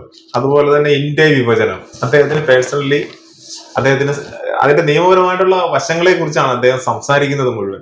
സ്ത്രീയുടെ വിഷയങ്ങളുമായിട്ട് ബന്ധപ്പെട്ട് സ്ത്രീയുടെ സുരക്ഷയ്ക്ക് വേണ്ടി, പിന്നെ എന്താണ് അതിന് പറയുന്നത്, ബുർക്ക എന്ന് പറയുന്ന ഒരു വിഷയം സ്ത്രീയുടെ സുരക്ഷയ്ക്ക് വേണ്ടിയാണ് സംസാരിക്കുന്നതാണ് നമുക്ക് മനസ്സിലാവുന്നത്.